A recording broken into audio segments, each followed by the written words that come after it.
Good morning, everyone.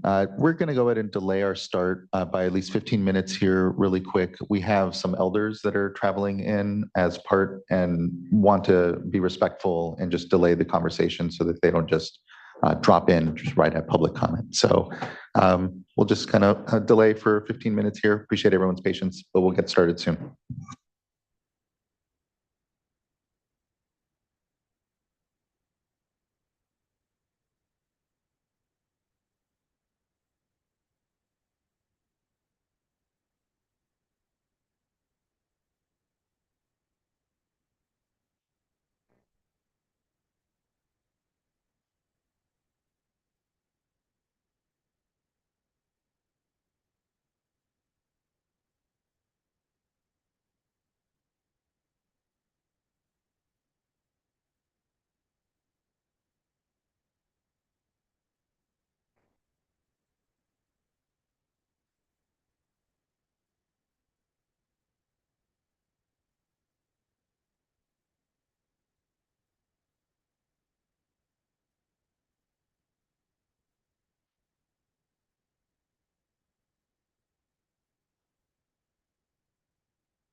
So we'll appreciate everyone's patience still. Yeah, we're still waiting for the elders to arrive and probably, as I understand, another 10 minutes or so. So just thanks everyone for the patience.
All right. Good morning, everyone. Really appreciate the patience this morning and glad that we have here attendance some tribal elders. My name is Joaquin Esquivel. I'm chair of the State Water Resources Control Board. Today is Wednesday, December 6th. It is 9:34 a.m. and I'd like to call this meeting back into order. I'll begin by introducing my fellow board colleagues. With me here today virtually is Vice Chair Doreen Diadamo, and in person we have Board Member Nicole Morgan, Board Member Sean McGuire, and Board Member Laurel Firestone. Joining us as well as our Executive Director, Eileen Sobek, our two Chief Deputies, Eric Oppenheimer and Jonathan Bishop, our Chief Counsel, Michael Loffer, our Clerk of the Board is Courtney Tyler, and assisting her today is Emily McShane and Margie Argel. This is a hybrid meeting, so there is both a web and in-person component. If you're joining us virtually, you're either just viewing through our customary live cast on Cal EPA's website or the YouTube Live website. But if you intend on commenting on today's item, you need to be on the Zoom platform. And there are instructions on how to do so at the top of the agenda. But if you're having any challenges getting onto the Zoom platform this morning, please do just email the board clerk at board.clerk@waterboards.ca.gov, and she can help you get you onto the platform. Once you are, your camera will be off. You will be on mute until it's your turn to speak on today's item. For everyone here in the room, good morning. Good to see you. We're here in Sacramento in the California Environmental Protection Agency building. Please, just a couple announcements for us as well. If there happens to be an emergency, we'll calmly file out through the exits here. We'll gather in Cesar Chavez Plaza and then await any further instruction. Also here, if you intend to comment today, please do sign up either at the laptop on the side of the room or there's a QR code. Please do state your name and any affiliation you're part of when you give comment. Lastly, please do silence your phones just so we can have an uninterrupted discussion this morning. With that, we can get to our one item this morning, which is consideration of proposed resolution to adopt emergency information order regulations for the Clear Lake watershed. And I'll hand things over to Jessica Bean for our presentation. Thank you so much. Next slide, please. All right, so yes, I'm Jessica Bean. I'm with the Division of Water Rights, and we are here today to recommend that the board adopt the emergency information order regulations for the Clear Lake watershed to help address the Clear Lake Hitch emergency. I do want to note that I have a very large team with me today. We've spoken with you before about all the work that has been done over the past 12 months. There's a very large group of people working on this. Some are on the panel, some are in the audience, and some are probably watching. And because we have really dedicated quite a large group of folks to address this pressing issue. And so before we get into the details of the regulations and our recommendations today, I do want to make sure that we're reminding folks of why we are here, how we got here, and then also give you some updates on the past 12 months. We've received quite a bit of information and some results of surveys and things of that nature. There's some new projects that are going to be coming up in 2024. And so really, this is a good opportunity for us to provide some of that information to you. As well, we also have invited our partners from the USGS. They're going to talk with you a bit about their surveys for 2023 and some thoughts on why we were seeing such a large hitch return kind of unexpectedly. So this time last year, the division and many of the representatives from the state board were at the Clear Lake Hitch Summit, and that was put on by a coalition of tribes in the Clear Lake area. And so we really are basically at the 1-year mark from our engagement in this particular issue, this pressing issue. And so I'm going to go ahead and pass things over to our first presenter today. Abby, if you want to go ahead and share your presentation. Thank you. Sure. Thanks, Jessica. Good morning, Chair Esquivel and members of the board. Next slide, please. To provide some background, I'll first tell you a little bit about the hitch. So the Clear Lake hitch is also known as the chai. It's a large minnow that weighs about 1 pound and has a 6-year lifespan. It's found only in Clear Lake and its tributaries. It's very culturally important to the local tribes and ecologically important to the entire watershed. It spawns and rears in the spring, and juveniles need a minimum of 2 to 3 weeks to hatch and migrate to the lake. There's evidence that hitch can also spawn in shallow parts of the lake, but it's not their preferred area. After the hitch spawn, they migrate back into the lake. Next slide, please. So leading fisheries expert from the 19th century, Livingston Stone, had the following quote: "In the spring, when they run up Kelsey Creek, Cold Creek, and other tributaries to spawn, they swarm in these streams by millions, forming an almost solid mass so that it's even difficult to cross the fords with a horse on account of them."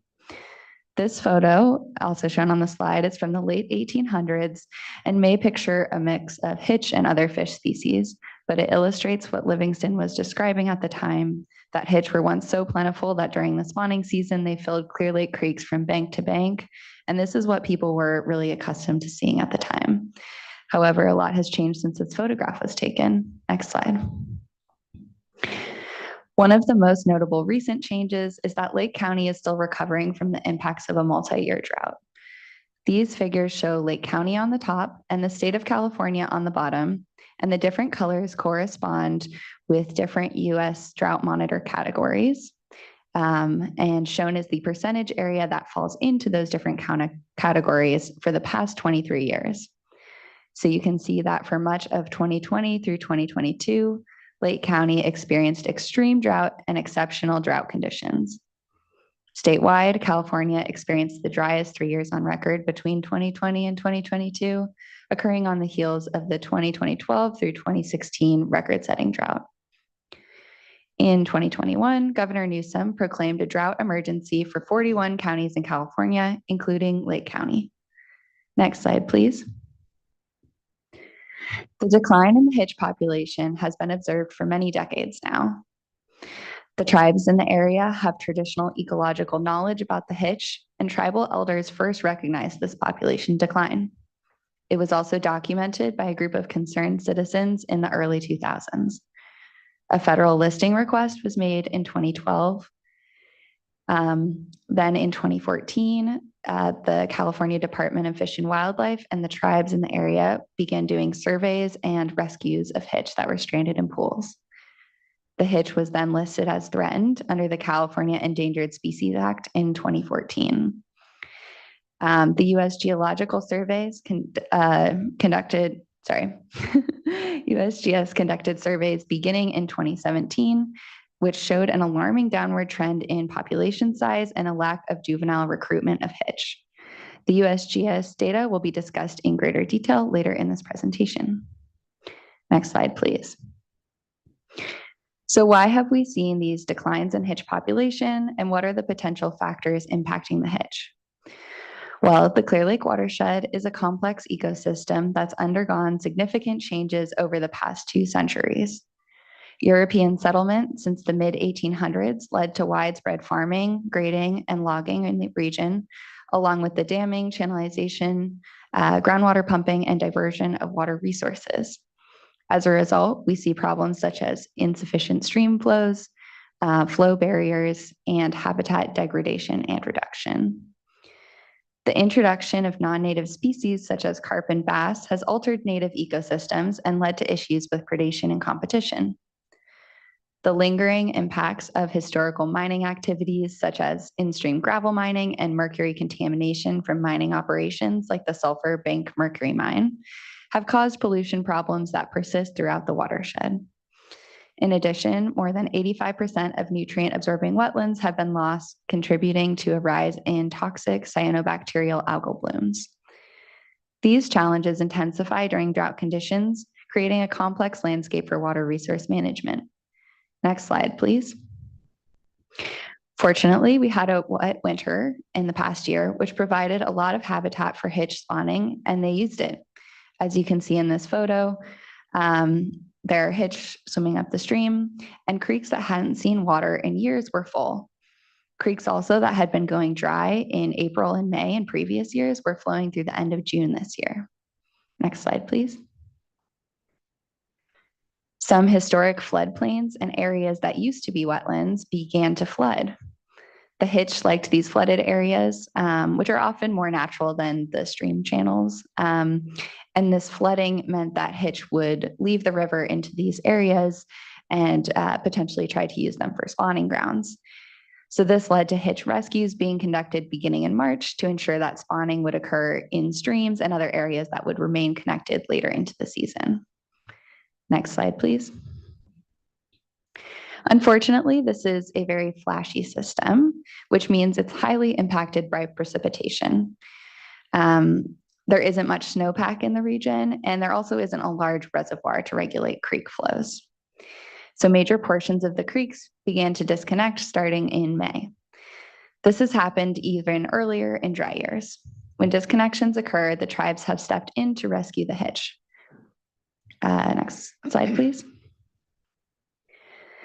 Hitch rescues occurred around the lake, but here we have some numbers specifically focused on the Big Valley rescues. There was a coordinated effort among all the tribes, CDFW, U.S. Fish and Wildlife Service, Lake County, and community members, which resulted in more than 23,000 hitch being rescued this year. We estimate that in the upper lake, there were another 3,000 hitch rescued. This led to over 60 plus total rescues across 7 different creeks. These rescues are challenging for the fish. They take time and patience, and young hitch are very fragile, so the mortality rate is something that people keep an eye on. And in this case, this year, it was very low at 3%, which is fantastic. You can see in this photo on the right that a group of water board staff visited Clear Lake and were able to participate in a hitch rescue. And now to give us more information about how the record rainfall affected hitch populations this year, I'm pleased to introduce Fed Fair, research fish biologist for the U.S. Geological Survey's California Water Science Center, to present his findings. Next slide, please. Good morning, board members. My name is Fred Fira. I'm a research fish biologist with the U.S. Geological Survey based out of the California Water Science Center here in Sacramento. And my team got involved with the Clear Lake hitch problem back in 2017. So the USGS, being a sister agency within the Department of Interior to the U.S. Fish and Wildlife Service, the USGS is essentially kind of the scientific research arm of the Department of Interior. So the U.S. Fish and Wildlife Service enlisted us to help them with their information needs for their forthcoming listing decision and critical habitat designation that they had to make. And so our role was to help them and provide them some information that would help justify the decisions and be a foundation for the decisions that they would need to make. And you've heard a little bit of the background on this species already. The main point I think that's important to take home from this slide here before we move on is that this fish occupies a diversity of habitats, not only in the lake, but in the watershed itself. And so the way I like to think of this fish is as a freshwater salmon in a sense. So you can think of the fish as living in the lake as a salmon would kind of live in the ocean. And when the opportunity arises, this fish will migrate up into the streams and the watershed where they will spawn, and you can go out and visibly watch them just like you can salmon. It's actually a really exciting experience. I would encourage you guys to try to take advantage of that if you can. And then those offspring return to the lake and the cycle continues. So next slide, please. So we've been doing work up at the lake since 2017, as I mentioned, at the direction or at the request of the Fish and Wildlife Service. And what we've been doing primarily is monitoring the population within the lake. And we do this in a manner such that we're able to generate annual abundance indices of this particular fish. The nature of the lake and the fish and the diversity of the habitats that it occupies is such that it's, with the tools that we have right now at our disposal, it's essentially impossible to generate a true population estimate of this fish in terms of, actual raw numbers. And so what we do is we do sampling. We sample the population, and from that sampling, we then can analyze those data and generate an index of the population size. And then after time, we can use that information to make some conclusions or some inferences on the status and the trajectory of the population. And the way we do that is we sample the fish kind of old-fashioned way with nets. So we have to use these gill nets that we deploy in the water to capture these fish. because they do occupy the lake from shore to shore, from shallow to deep, middle of the water column. They occupy the entire aquatic habitat of the lake. And so this is really the only tool we have to effectively obtain samples of the population of this fish. Next slide, please. And so just jumping here to the punchline, this is a plot showing you the data that we've collected that I just explained to you since we started in 2017. And so what I'm showing you here is that index of population abundance on the vertical axis. That's essentially a catch per unit effort measure, which is a standardized way of looking at the catches in our surveys. So it's essentially the number of fish per net sample that we've collected in a given year, with 95% confidence intervals around that. And then obviously across the horizontal axis there is year. And so what you can see from this plot is that the first couple of years of our surveys, we were averaging, give or take, about 1.5 to 2 fish per individual sample that we would deploy in the lake. And then starting in 2019, those numbers really crashed hard, and they went down extremely dramatically, to the point of the way I like to kind of explain the context to folks is that when we started, again, about 1.5 to 2 fish per sample that we would deploy. By the time we hit 2022, it took us 30 samples to catch a single fish. So that's how far the population went down. We collected, if I remember correctly, I think we collected a total of 6 individual fish in 2022. And in the earlier years of the survey, we had caught, upwards of 50 to 60 in a single net sample from time to time. So the numbers really went down to the point of everybody really being concerned about the status of the population. People were throwing around the extinction extirpation word because it was really scary, because we weren't sure before we started our survey in 2023 if we were going to actually catch another Clear Lake hitch in 2023. And lo and behold, we did. And in fact, we actually ended up catching more fish in 2023 than we did in any other year of the survey combined in total in terms of all life stages. And that was really quite a surprise to us. And it had us kind of scratching our heads a little bit. And we've done quite a bit of work with the data and looking into the circumstances of it all. And I'll talk about this in a little bit more detail in a few more slides, but the conclusion we've come to is that those fish were not produced and reared in the lake. Those fish were actually washed in from another habitat during the high winter rains and flows of the winter and spring of 2022, 2023. Next slide, please. Okay, so you heard a little bit earlier about this kind of lack of juvenile recruitment into the population. And this is what this plot here is showing you. And so what I'm presenting here for you on the in this plot is, on the horizontal axis is the length of the fish in millimeters. And on the vertical axis there is just the count, the number of fish of that size that we collected in our survey for that given year. And there's each one of those panels refers to a specific year of the survey. And that vertical dashed line that you see there is the approximate delineation between when fish are adults versus when fish are immature juvenile fish in the population. And what you can see in this plot is that starting in as early as in 2018, there were very few juvenile fish that we observed in the population. That continued to trend downward to virtually 0 juvenile fish recruiting into the population in 2022. And by extension, you can see how that's reduced the population size of those adult fish as well, because when there's no babies, there's no babies to grow into adulthood. And so the adult numbers declined as well. The way I like to contextualize this phenomenon to folks, and board staff and others have heard me say this a lot, is that I like to put it in a human context. And so this fish lives approximately 5, 6, maybe 7 years of age.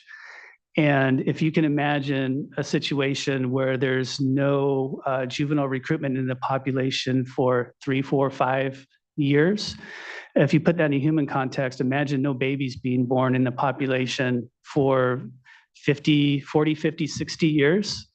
That's a long time to not have any successful reproduction in a population. And so that would obviously not be a very good thing. And so it was a really dire situation for this fish. And so even more than just the overall abundance that I showed you earlier, the fact that there were no juvenile fish recruiting into this population was sounding really big alarm bells to everybody.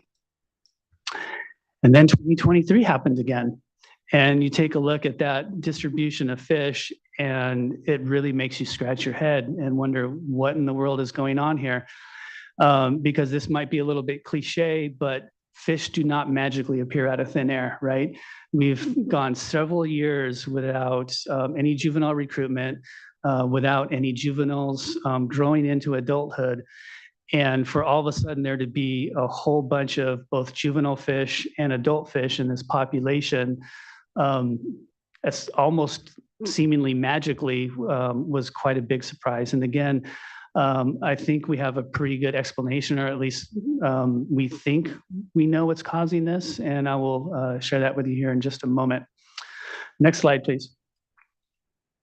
Okay, an important point with respect to kind of the working hypothesis that we think explains the rebound of fish, Clear Lake Hitch in 2023 is the context that Clear Lake Hitch migrates out of the system for reproduction primarily, while there's a number of other fish that remain in the lake year-round to complete their life cycle.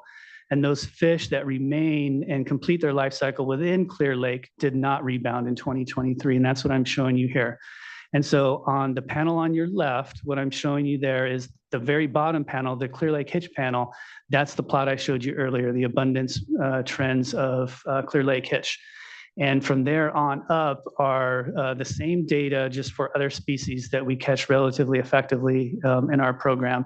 And you can see that to a species, both native and non-native species and fish of a variety of life history strategies and lifespans and other aspects, to a species, they've all remained in very low abundance and continue to decline. In fact, all of those species, including Hitch, are still, if you look at the data statistically, are still in a negative kind of frame here in terms of their time series of abundance. And so that's what I'm showing you there on the right. If you actually statistically model these data, what that plot there on the right is showing you is a coefficient for that year variable in the model, and the fact that all of those points and their confidence intervals are on the negative side of the zero and do not cross the zero over to the positive side is telling you statistically, at least, that yes, indeed, these fish populations are still in decline. Next slide, please.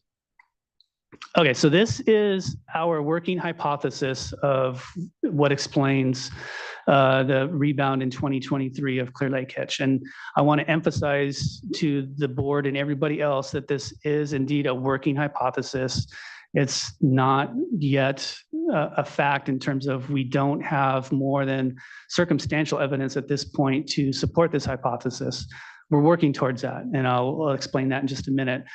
And so the hypothesis that we have is that, again, not to be cliche, but the fish do not magically appear out of thin air within the lake. And so there was simply not enough juvenile and adult fish in the population prior to 2023 to explain what we observed in 2023. And what our belief is that these fish were actually washed in from alternative habitats outside of Clear Lake itself. Specifically, we're talking about Tule Lake and the Blue Lakes up on the northwestern side of the lake. And there's a lot of circumstantial evidence to support this hypothesis. Of which that includes, as you guys, as everyone understands, we had an extremely wet year in 2020, winter 2022, spring 2023, that was sufficient to make a very consistent and persistent connection between these habitats that was able to facilitate the movement of these fish from these habitats. We do know that Clear Lake Hitch do occupy Tule Lake. We also know that there are Clear Lake hitch in the Blue Lakes. We don't know a lot about those populations, and we're going to try to learn a little bit more about those populations moving forward. So that is our hypothesis, and it's important in a couple of respects. It's important that, in a sense that it's really great to see that those fish in Clear Lake have been replenished. Essentially, the way we look at it, the lake has been restocked with fish. And from one perspective, that's a really good thing because those fish will hopefully go on to continue and foster that population and enhance it moving forward. The alternative side of that is what this means is that a lot of the issues and challenges that have been limiting Clear Lake hitch survival, both in the lake and the streams, that problem has not gone away. Right. And so these are not, this phenomenon that we saw in 2023 is not the result of increased production that happened over the last couple of years. The lake essentially got stocked. And so all of these issues that we've been talking about in the streams and in the lake that we don't actually understand very well that are driving the survival of this fish still remain a problem and still remain a bit of a black box. So next slide, please. And so these are my own personal key black box items that we still need to deal with to understand what's driving the population structure and trajectory of this fish. So we've been talking a lot about what the source of these 2023 fish are, what the sources are. And so, again, it's a hypothesis at this point, but it's a hypothesis that we're working towards. We have some work underway right now to try to confirm or refute that hypothesis. And fortunately for us, these fish have little black boxes, flight recorders in their bodies in the form of ear bones. They're odorless. And so what we can do is we can collect some of these fish and analyze the chemical composition of their otoliths, which records the chemical composition of the water that they live in, and we can reconstruct their life history and confirm or refute whether or not these fish came from these other sources. So that's something we're working towards, and hopefully within a year or so, maybe if we're back speaking to you all again in a year, we will have the answer to that question. And as I mentioned in the previous slide, there are still really big unknowns in terms of what's driving the natural so to speak, functions of both streams and lake ecosystem properties that are controlling these mortality patterns that we're seeing in those slides that I showed you earlier. This juvenile recruitment failure that we've talked about, while we know where in the life stage this occurs, it occurs at some point between when the adults are spawning and when those juvenile fish recruit to our sampling gear a year and a half later. So we know it has to take place at some point between when those adults are spawning and when those juveniles reach a point where they're big enough to be captured. We don't know what is actually driving that mortality and that recruitment failure. My sense is that it's likely a combination of factors, both within the stream ecosystems and the lake itself. And those processes are kind of being synergistic in a negative way that's really driving poor survival in the lake. So we understand fairly well the status and trends of this fish. What we don't understand are the mechanisms and the ecological processes that are really driving those particular patterns. And that's what I've had to share with you today. So I'd like to thank the board staff for inviting me to share the work that we've been doing. I appreciate it. Thank you for joining us. Thanks, Fred. I wanted to pause here because we do have quite a bit to present to you today. And just wondering, should we continue on with the remainder of the staff presentation? Did you have questions that you wanted to pause and talk to Fred about? Just see how you're feeling on that before we continue. Yeah, I appreciate that. I'm looking to my fellow colleagues and don't see questions currently. Thank you. All right, sounds good. Next slide, please. So as I mentioned earlier, this time last year, we were at the Clear Lake Hitch Summit with our tribal partners. And just want to also mention that we just had a second tribal hitch summit where we talked a lot about the various issues, and I'm also committed to future work, and we can talk about that with our next steps. But in 2022, we were requested to better coordinate with the tribes and generally just better coordinate between state and federal agencies. There was a request for additional support with tribal modeling and data collection, requests for increased enforcement, and then there were requests for dry year curtailments. They were pretty specific. The request was to curtail service diversions from creeks during dry years and to curtail groundwater pumping within 1 mile of creeks during dry years. And the board made a huge commitment at the end of last year to make this a priority and to do that coordination, to support that modeling, to increase our water rights enforcement, better coordinate with agencies, and also do engagement with, not only the tribes, but with community groups as well, to kind of get a better understanding of what was happening in the area and hopefully move forward with actions, because as Fred mentioned, it was very critical at the end of 2022 that we didn't know what we were going to be seeing. And so we did also commit to considering options for regulations. Next slide, please. So, in review, as I mentioned, we did make this a board priority, and we have dedicated substantial staff and financial resources to this, and to not bury the lead. We're going to continue to do that going into 2024.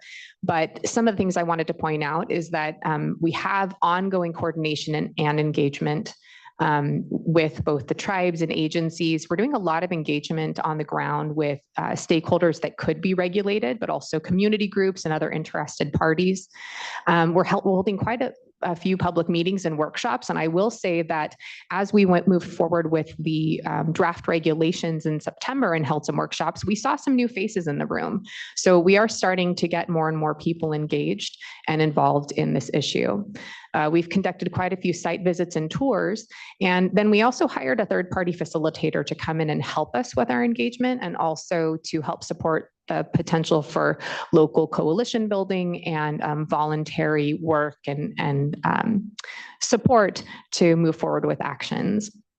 We've also had a lot of monitoring and data collection, and we've done trainings on how to do that with some of the tribes and some of the other groups as well. We've installed gauges. During the wet season, we had staff up in the watershed weekly to do flow measurements, and we've also been looking at a preliminary data analysis or kind of exploration to understand the data that's out there. Val's going to speak to that a little bit later. We have now officially hired our environmental consultant, who's going to be helping us with a lot of the data collection, monitoring plans, and groundwater surface water study that will really be informed by the information that we receive if the regulations are adopted today. I'm not going to jump into the regulatory process because we're going to talk about that in a bit, and we'll also talk about enforcement. But I do want to mention that we did receive $1 million in funding this year that we quickly put to good use for the monitoring work, groundwater surface water interaction study. That's how we're funding our facilitator and our environmental consultant to do some of this. We're also purchasing quite a bit of equipment because we've been out doing our own work, and we really do want to make sure that we're supporting the tribal efforts as well. Next slide, please. So I did want to mention that there is a tremendous amount of work going into the watershed from our partner agencies and the tribes and a lot of different parties. CDFW is heavily invested. You heard from Fred from the USGS. We also have DWR is doing work. A lot happening there, too much to really go over here, but I know that some of the questions that have come out in our past meetings have been around, what's happening with the invasive species. There's been some questions about barrier removal, things of that nature. So I just wanted to briefly touch on a few things here that are either underway or will be getting underway in 2024. So there is an invasive carp removal pilot project that's being funded by CDFW, and Robinson Rancheria is leading the effort there. And essentially, they're going to look at the effect effectiveness and benefits of removing the carp and goldfish from Clear Lake. We know that they will feed on hitch eggs. They can reduce water quality. There's a lot of problems there with that carp. And as I recall, you heard quite a bit about that back in March. But there's been an investment to see what's happening. One of the big questions was, what do we do with all that carp when it gets removed from the lake? And so they're looking into recycling options and different methods for that too. So it's a pretty big project that'll be that we'll hear more from in 2024. There's also some off-road vehicle restrictions that have gone into play in the BLM land. There's a lot of BLM land out there, and folks like to go and drive through creeks. And so what they've been doing is making an effort to restrict access, and it's been pretty successful. Really, it's to protect Scotts Creek during the spawning season and to reduce sedimentation and nutrient loading. So this is when we're getting into that overlap between what we tend to look at from the water supply side into some of the water quality issues. In terms of barrier removal, lots happening there. We mentioned that the California Conservation Corps and CDFW and the county were out doing a lot of vegetation work. There's a plan for another round of that in January, depending on how the weather patterns hold. But there's a large Middle Creek restoration project that we haven't talked a whole lot about. It's been in place since, I believe, the late 90s that they've been looking at this. They're purchasing land. It would remove some levees to reopen areas for wetlands restoration and also protect some structures from flooding. And that's something that the Army Corps of Engineers is doing an environmental impact report. They're doing some assessments on that right now, and that is currently underway. And then finally, CDFW is going to be, I believe maybe they're there this week doing some assessments, but starting their in-stream flow study. And that includes looking at flows for the different life stages of hitch in those creeks, but also doing some habitat mapping to better understand, what is good habitat, what's being used, and all of those things. So I will say I don't have a lot of additional information on those. This is just a taste, but it's something that we can bring back to you later. And now I'm going to go ahead and turn it over to John to give you an update on our water rights enforcement. All right. Good morning, board members. So as Jessica mentioned, the 2022 annual summit, one of the asks from the tribes was increased enforcement in the watershed. So this is actually, thanks. This was actually a fortuitous timing because I am part of a enforcement special project section, which was a new section that came out of drought funding. And so we actually had staff and availability right away to really dive into the watershed and take a look at the diversions. However, there's a lot of government agencies involved in this project, so it can be difficult to assess who has what authorities, what jurisdictions, what focus areas different government agencies have. So I'm really just going to try and focus on Division of Water Rights enforcement capabilities and actions over this past year. So our main focus is on more water quantity, whereas the regional boards and other water boards divisions are more focused on water quality. We're really looking at surface water diversion quantities and volumes of water that are being diverted and what uses the water is being put to.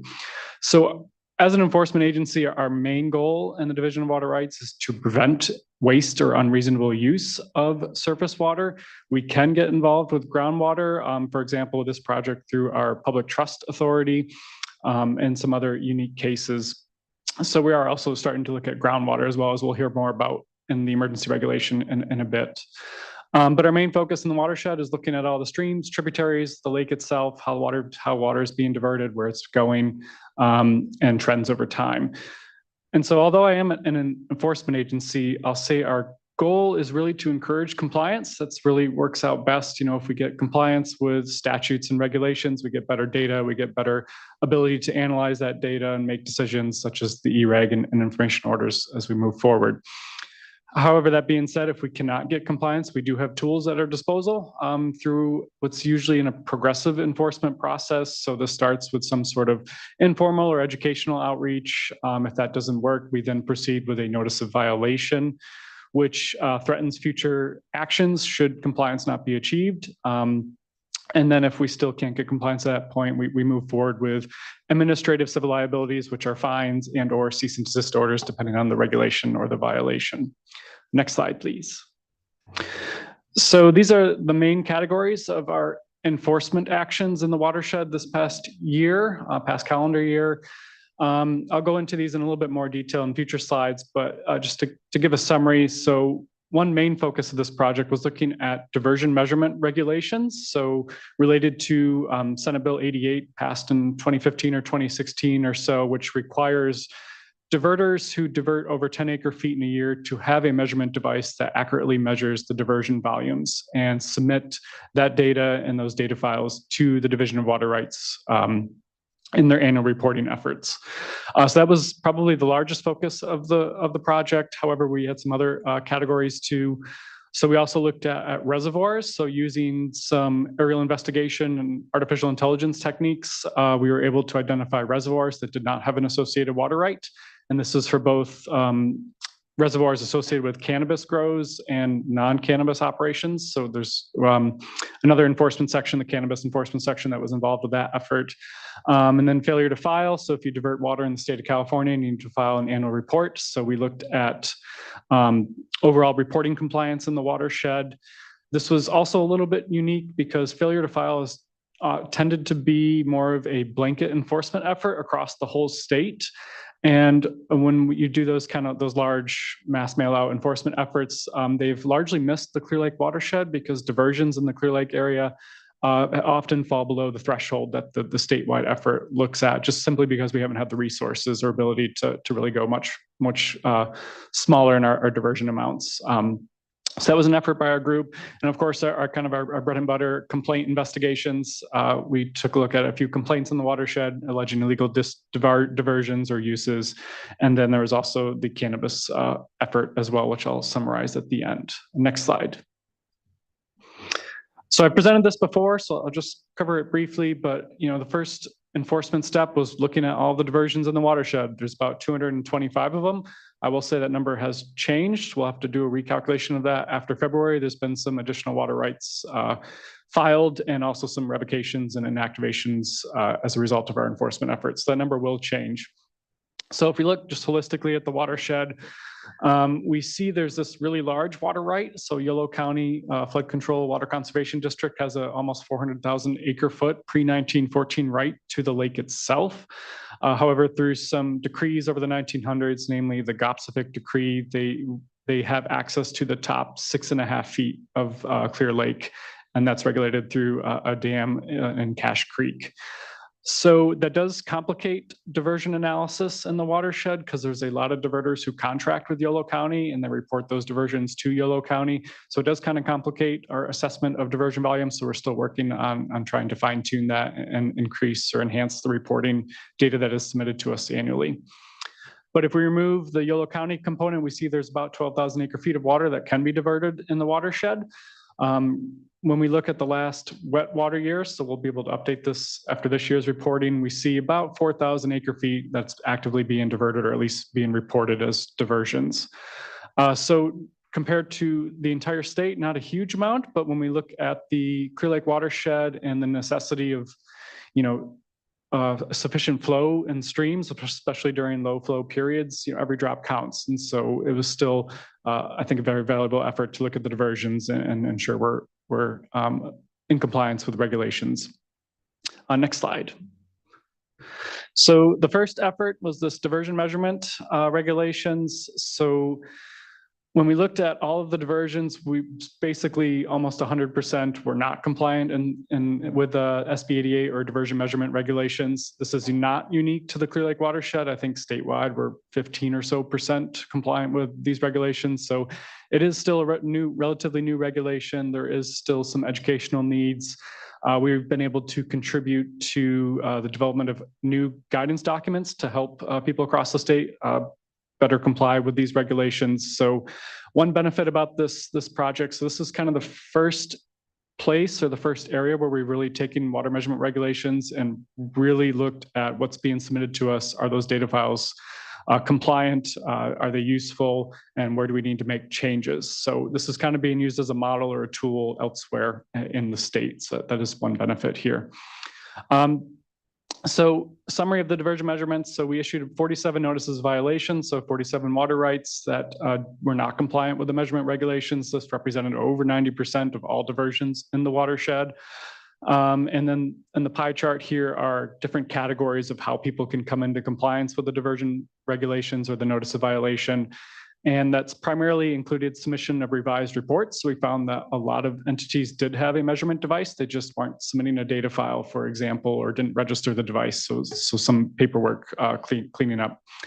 Apart from that, though, we did have some people that had to install measurement devices or in the progress or currently working to install those devices. Some of the, especially like the riparian diverters, when we looked at their diversion, their land statements from the landowners, we found that they really aren't diverting over 10 acre feet. It's much smaller than 10 acre feet, so it didn't really meet the threshold for needing to register a device and submit data files. And then we also had some revocations and abandonments or inactivations of water rights in result of the NOVs. So to date, this actually just went up, I think yesterday, we're probably about 60% of those notices of violations are closed. The remaining ones, I will say, are a small number of water right owners with several water rights that are very complex. And so we're still working on compliance efforts there. Next slide. And then reservoir investigations. So using our aerial imagery techniques and artificial intelligence through Canavision, we identified a couple hundred reservoirs in the watershed that did not have associated water rights. Using the artificial intelligence techniques, we were able to identify several that, or the majority were associated with cannabis grows, but those that were not associated with cannabis grows were kicked to my unit for staff oversight and outreach. So for this effort, we identified 61 reservoirs and issued notices of potential violation for those, which basically asked landowners with reservoirs to provide more information on your reservoir to see if it truly is a violation. We found that the majority were not actually violations, as you can see in the pie chart here.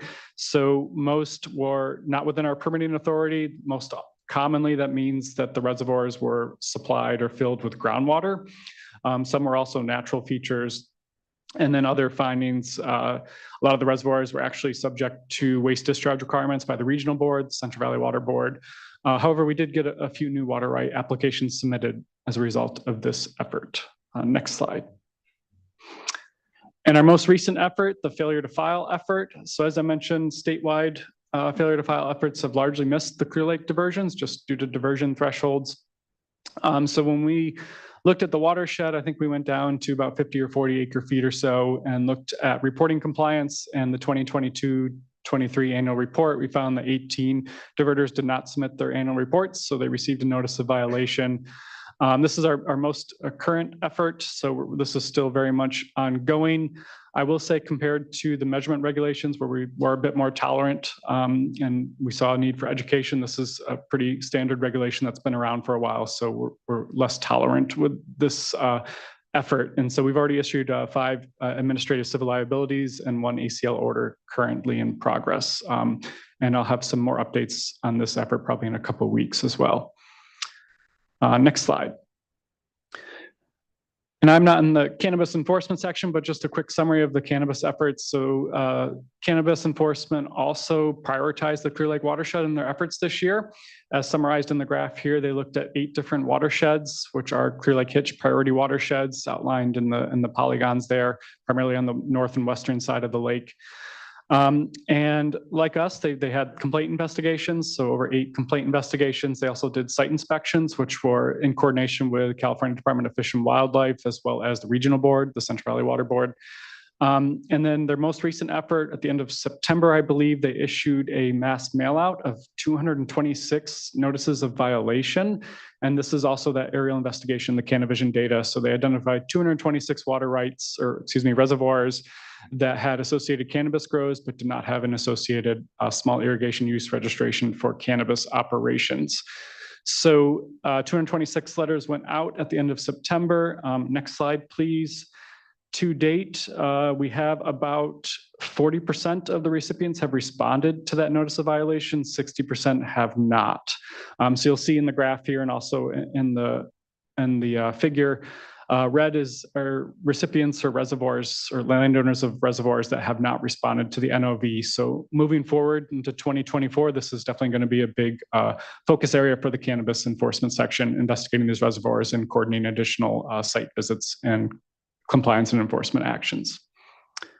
Next slide. And this is my last slide, just to look ahead to next year. I think you can expect a lot of the same sort of actions. So looking at measurement regulations, looking at reporting, looking at changes as a result of our enforcement actions. Should the emergency regulation be adopted today, I anticipate my unit and several units probably within the enforcement section are going to be tasked with compliance and enforcement of any information orders that go out. So that'll largely be a big effort for our group. And then, continuing reviewing water diversions, look at things in another wet year to see what's changed since 2019. And with that, that's the end of my presentation. But I think if we want to pause here, if there's any questions from the board on enforcement, we'll also have plenty of time at the end. Board Member Firestone. Thanks. Super helpful. And I think you're right. There will be much work ahead if, we adopt the order just to help with that compliance as well. I'm curious on the storage or reservoirs, unpermitted reservoirs. So when we're thinking about solutions here, is one of the things that may be a likely management solution to look at using reservoirs to be able to address timing issues with access to water needs, and if so, how might we be looking at incorporating that into consideration? And again, the critical thing is understanding that the theme of today and the critical work that you all have been doing is understanding what's there and bringing folks into compliance so that we have good data and good understanding, and everyone's complying with the laws and understands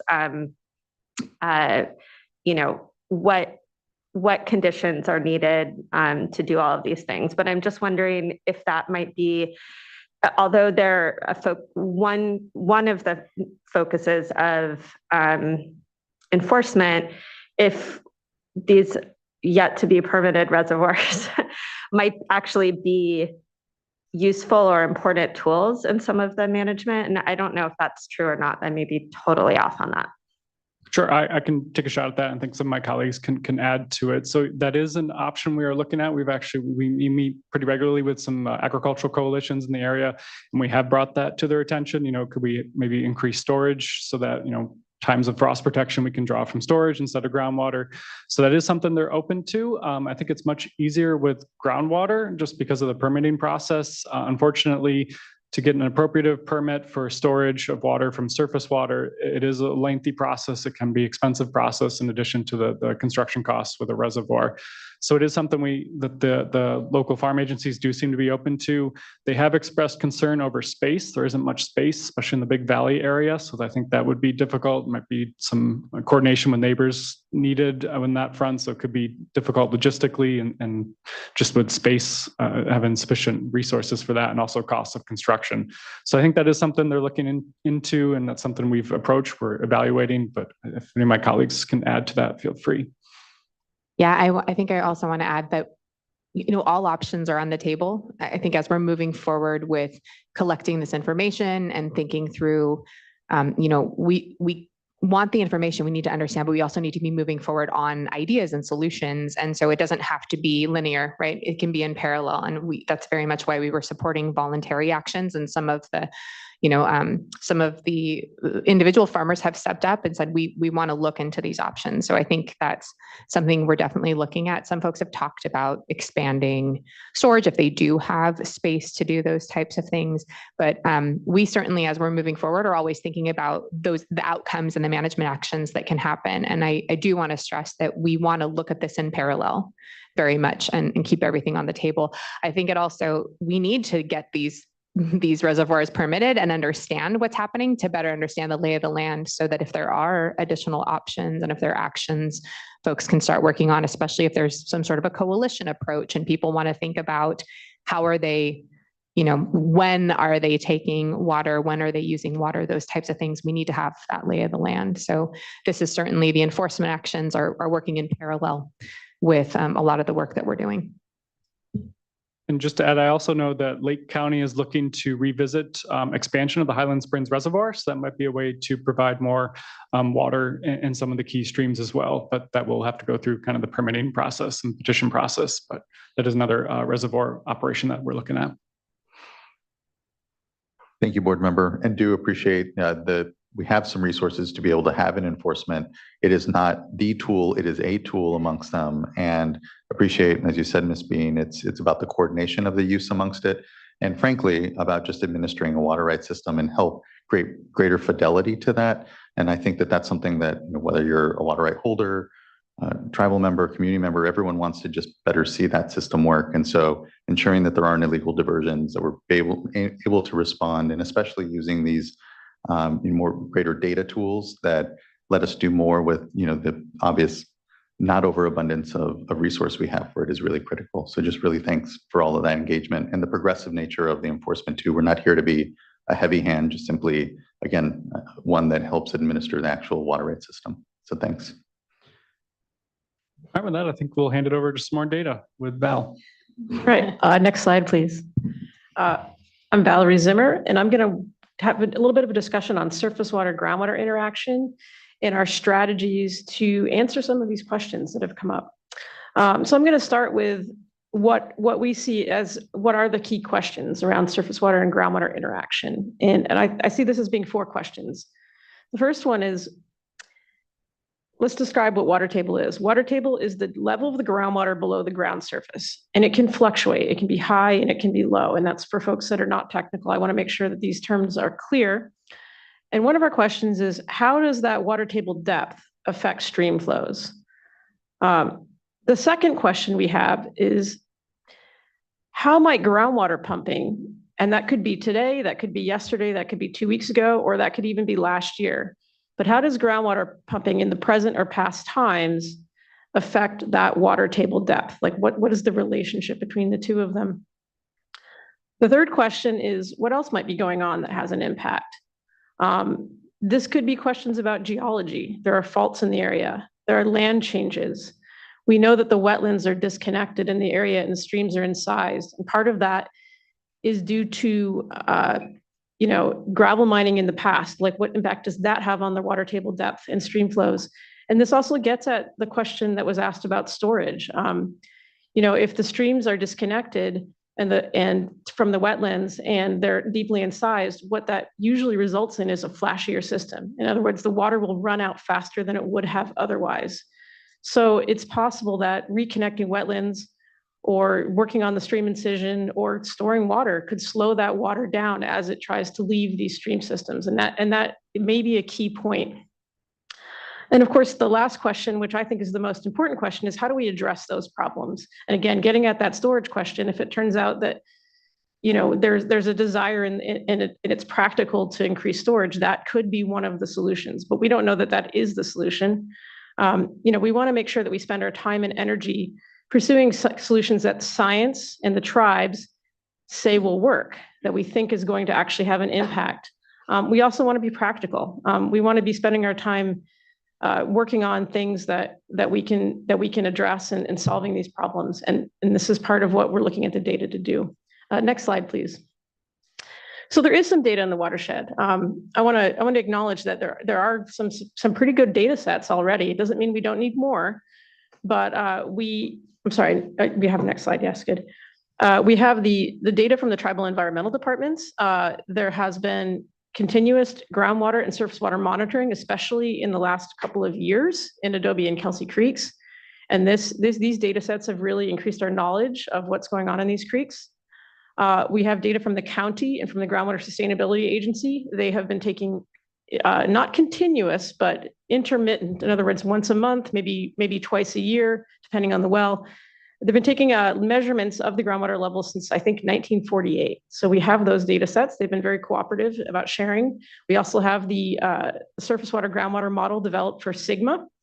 And so we're going to be starting with that. And when we look to increase our analysis and our understanding of surface water groundwater interaction. We also have some data from community members, and that includes agricultural groups. That may be hitch observations, but it's also information about how agriculture is operating. Like, what are they doing? When are they running their pumps? What are they doing in terms of frost protection? And we find that those data to be also very valuable in understanding current management practices. Of course, there are state and federal agencies. We have lots of past studies, not lots, but we have some past studies about geology, and we have some stream gauging information. So we've got that data. And then finally, we're starting to collect some of our own data. We did go out in the watershed and did some stream gauging in Adobe Creek and some stream measurements throughout the watershed. We hope to increase this potentially substantially going into the next winter, and we have some equipment to do that. So these are the data that we have and we have reviewed or are in the process of reviewing. Next slide, please. So I want to just step back and talk a little bit about surface water and groundwater interaction and how might water table depth affect streams. And so I'm going to introduce broadly the concept of gaining and losing streams. So groundwater pumping, for example, groundwater table could have an acute effect on streams. In other words, if the groundwater table drops rapidly, maybe because there's a pump nearby, you might see in a very short amount of time a drop in the stream. And so that's one way that water table could affect a stream. But there's another way that might be more important, and this is more of a long-term effect. Groundwater levels can drop over the course of a season, and that can change a stream's condition. In other words, how it interacts with groundwater. In some cases, this is natural. In some cases, this is partially natural, but not entirely natural. And so this is what we're seeking to understand. So on the left side, you can see a typical spring condition in Clear Lake. This is called a gaining stream. And this is what we usually see in the hills and the mountains. We see streams that are gaining some of their water from groundwater. And that is why we might see streams that are running in late summer or into fall when it hasn't rained in months, because those streams are being fed by groundwater. In other cases, the streams may be losing water to the ground. And this is a function of water table depth. If the water table is low, those streams will typically be losing water to the ground, especially in basins like Big Valley. So what we can say about that is the water table depth, and maybe even the amount of water that is being lost, is usually a function of the stream flow, and how much you're losing is usually a function of water table depth. Okay, next slide, please. So I'm going to sort of introduce what might be happening in Clear Lake, and particularly in Big Valley. And we have two stream gauges. There is one creek, Kelsey Creek, that has two stream gauges that are about 6 miles apart. This is the only creek where we have this level of data. And so let's examine what's going on. One of the gauges is upstream in the hills. On the map, that's the one on the bottom of the picture. It's a USGS gauge, and that's the upstream gauge. And on the map, there is a DWR gauge that's about 1.5 miles from the lake, and that is in Big Valley in the basin. And on the graph, you can see two lines. One is red and one is blue. And the blue line is the upstream gauge. It is the USGS gauge, and the red line is the DWR gauge, which is downstream. And what you're actually looking at here is 2023 data, starting on April 1st and running through July 1st. So this is this spring's data of these two gauges and what is going on here. And on the y-axis, you're seeing flow. So as we enter the spring, as we get into April, what you're seeing here is that the downstream gauge has more water than the upstream gauge. In other words, the stream is getting bigger as you go downstream. Now that water could be coming from tributaries, but we've all seen how much flooding there was in Big Valley this spring, and that's an indication that the water tables were very high. So I think it's safe to say that some of that water was coming through the ground into the streams, and the stream was gaining. And I put the question mark there because we don't know how much water was coming from tributaries and how much was coming from the groundwater. But I think it is safe to say that some of it was coming from the groundwater, and the water table depth was very high. But what you see is even this year, even at a very wet year, you see a switch sometime in May, early May, from gaining to losing. And as you get into June, what's going on there is that the downstream gauge has less water than the upstream gauge. So water is in the creek upstream, and as it moves downstream, it's being lost somewhere. And that loss is most likely into the aquifer. So even in 2023, we see that these streams flip from gaining to losing. Not only that, but if you look very carefully on the very right-hand side of that graph, you'll also notice that DWR gauge downstream actually goes dry in late June. So this is typical. We know that as streams enter Big Valley, they do typically go dry at some point in the spring or summer. What's notable is that upstream gauge stays wet the entire year, most years. And in fact, this year, I think it got down to 3 CFS, which cubic feet per second, that if you want to envision a creek, is about ankle depth. If you walked across it, your feet would get wet, and that would be about it. And that was the lowest point it had. But that is still a substantial amount of water, and can be. All right, so next, let's go to the next slide. So what's going on in the groundwater? This is 2022 data. This is the drought. And the dots that you see on this graph are county monitoring data. So the county went out and took measurements once a month. So you're looking at about 6 months of data from January to June. And what you see basically is that the groundwater is kind of steady and maybe starts to drop off into the summer. And this is in the drought year. So you might think, oh, there's not much going on in the groundwater in the county. But I want to show you what continuous monitoring has revealed in this particular situation. So let's go to the next slide. This is a second well. This is very close to the first well. And what we can see is that the absolute values at the top of that curve don't vary that much. The groundwater is at its high points about the same. But I think there's a lot more going on in the groundwater than maybe is revealed by intermittent monitoring. And you can see that there are these big drops in the groundwater, over time. The groundwater does recover and comes back up. But my question is, does it recover completely, or is something been lost as you're moving through the season? I wanted to say that we only have a couple of continuous wells. We have maybe 5, and we only have a couple of years of data. And so there are some open questions as to whether this pattern is seen everywhere or seen in all years, or this is something that's just going on in a particular area. So this is one of the open questions that we're trying to answer. Next slide, please. Okay, moving on to the next bit of strategy here. So what I've shown you previously was a little bit of some of our background research, our data collection. What I'm showing you now is what are we doing going forward? So there is ongoing stream and groundwater monitoring. The tribes are leading a gauging program. They have put in gauges for, I believe, about 5 years. So we are supporting that program. We are hoping to get them some new equipment to replace old equipment that may be past its life age. We are looking to get additional gauges in key spots in the watershed. And I want to be clear that this is going to be, I think, a tribal-led program going forward. And we are going to be helping them with equipment and with training and with getting that program going, we hope. The other thing that we have are some continuous well monitoring devices. I think that last graph shows you how much can be learned by continuous well monitoring. We have ordered and have received a bunch of new meters in order to look at what the groundwater levels are, and we hope to be deploying those in groundwater wells in the future if we can find folks that are willing to have them. And finally, there are a lot of questions about geology and how the groundwater and surface water interact. So we would like to do some testing on the aquifer. Again, we need to find some suitable wells, but we do have some support from other agencies, including DWR, going forward. And so that's something that we hope to be doing this year. Next slide, please. The third bullet is this analysis and model building strategy. So this is sort of a long-term thing. This is where we take the data that we've collected in the past, all the ongoing monitoring, and then we do some data analysis. And I want to be clear is what I'm showing you in this presentation is not really data analysis. It's more of data exploration. Data exploration is where you kind of look at the data, see some interesting things, but maybe you haven't thoroughly analyzed what's going on or thought through everything. To really think through everything, we sort of need a long-term effort, and we need some help. This is a big thing. So we can't get these answers in a few months, and that's partly because it does take some work and because we do want to do additional monitoring.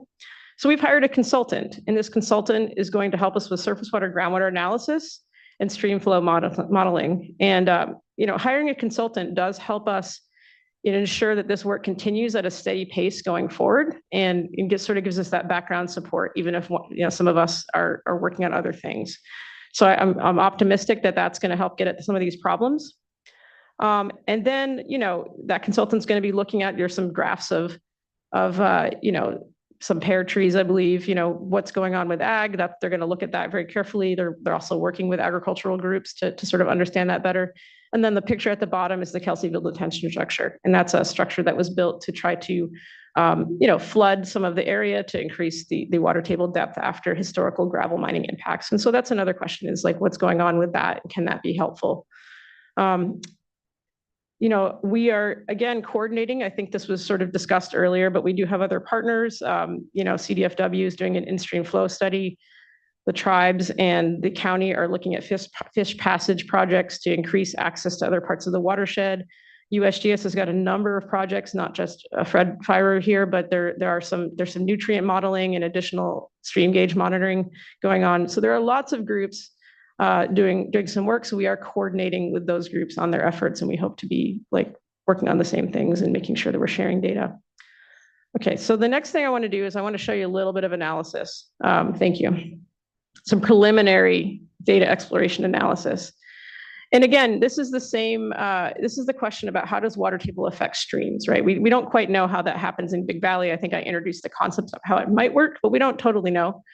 But here's some data from 2015. This is a drought year. Again, these are the same two gauges, where the upstream gauge is in blue and the downstream gauge is in red. And what you notice is that in 2015, the drought year, the stream was losing the entire season, right? Because it's a drought. This is not too surprising. Typically, again, this is spring. This is March 1st through July 1st. So this is the spring season. But what we see here is that, you see a steady drop off into the spring, but that downstream gauge, it doesn't go dry until the end of May, like May 30th, which isn't terrible, actually. The fact that there was water in the streams during the drought until the end of May, which is almost getting close to the end of the hitch spawning season, is not a bad thing. I will acknowledge that hitch can be in the streams much later. We did see them there in July and I think into August this year, but this is what we hope to see. On the right, I kind of put a picture of a bridge and sort of a fish ladder, which doesn't work on Kelsey Creek. This is one of the restoration projects that the county and the tribes are trying to address. And the reason I put that there is I want to just point out that structure is only about 1.5 miles upstream of that DWR gauge, the one that goes dry early. And between that structure and the upstream gauge is about 5 miles of watershed. Now, I don't know if the fish can get all the way up to the USGS gauge. That's up in the hills. It's probably too high in the watershed. There's probably too many jumps for them to do, but they might be able to get somewhere up there. And so, this is another thing that I wanted to point out, is that between those two gauges doesn't mean the fish are traveling between those two gauges. They might be stopped. Okay, so let's go to the next slide. So how does water table affect streams? So in 2015, the groundwater level typically is highest in the spring, like March 1st, you should have really high groundwater. In this particular year, what we saw was kind of a moderate groundwater level. It wasn't as bad as you might think, given that it was a drought. In 2022, however, the groundwater was low. And what you see in 2022 is that the downstream gauge basically didn't even run unless it was actively raining. That means in March, there wasn't any water flowing past that DWR gauge in Big Valley. There just wasn't any. It was all being lost as it came out of the watershed, unless it was actively raining. And those spikes that you see in the middle of those graphs, those are rainstorms. And so you do see in late, I think, April, you see that there is a rainstorm. There was some water flowing past the gauge, so it wasn't malfunctioning, but we don't see any water. So basically the downstream gauge is dry, and that might be in part caused by groundwater levels in March, but we don't know. Again, this is a preliminary result. The analysis is ongoing, and there may be other factors that we haven't considered, but this is the sort of thing that we want to take a very close look at. Like, what is the interaction between groundwater levels and those stream flow gauges? And again, this is only on one stream. This is why we want to put out more gauges, to see if this sort of thing is repeated in other places or not. We don't know right now. Okay, next slide, please. And so, again, groundwater pumping may be impacting creek flows. but we need data to understand the magnitude and the timing of those potential impacts. This is why we're trying to get some more data. These are sort of the challenges that we have right now. Well locations are unknown. We don't know how many wells there are and exactly where they are. So we don't know if that could be happening or not. We do know that the groundwater level fluctuations are substantial, but we don't know exactly where and how that's happening in the ground and how that might impact flows going forward. The groundwater surface water relationship is unclear. That's something that's been acknowledged not only by us, but I think by the GSA. Other folks have said we need to do more work on this. And the fourth problem is that we don't have detailed subsurface and pump test data. And that's really a geology question. We don't really know the aquifer properties very well. There's been some parameters that have been used in modeling, but in some ways they're sort of just bracketing the range of possibilities. So some more data are needed for that. And I think that is the end of my section. I wanted to pause here and see if there were any questions. No questions, but just continued thanks, especially on the data side. I know that, it is just fundamental that we be able to see the same thing and appreciate all the collaborative work, especially with tribes, community members, growers as well, to say, whatever activities we're all doing collectively, let's make sure it contributes and here builds a better understanding for us collectively. And so really appreciate just all the great data work that has gone on, even though we still have a lot more questions. And I appreciate that. Okay, thank you. I'm going to pass this on to Aaron. I'll just say that I appreciate your flag of the fact that there are barriers in some of the streams, particularly the one on Kelsey Creek, that really could open up, quite a lot of habitat for the hitch.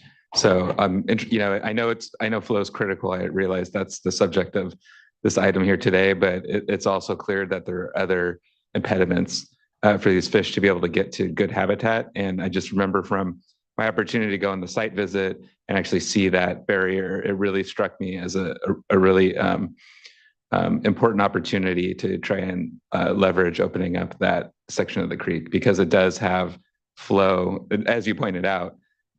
Even in the drought, it had flow available for a critical time for the fish. So thank you.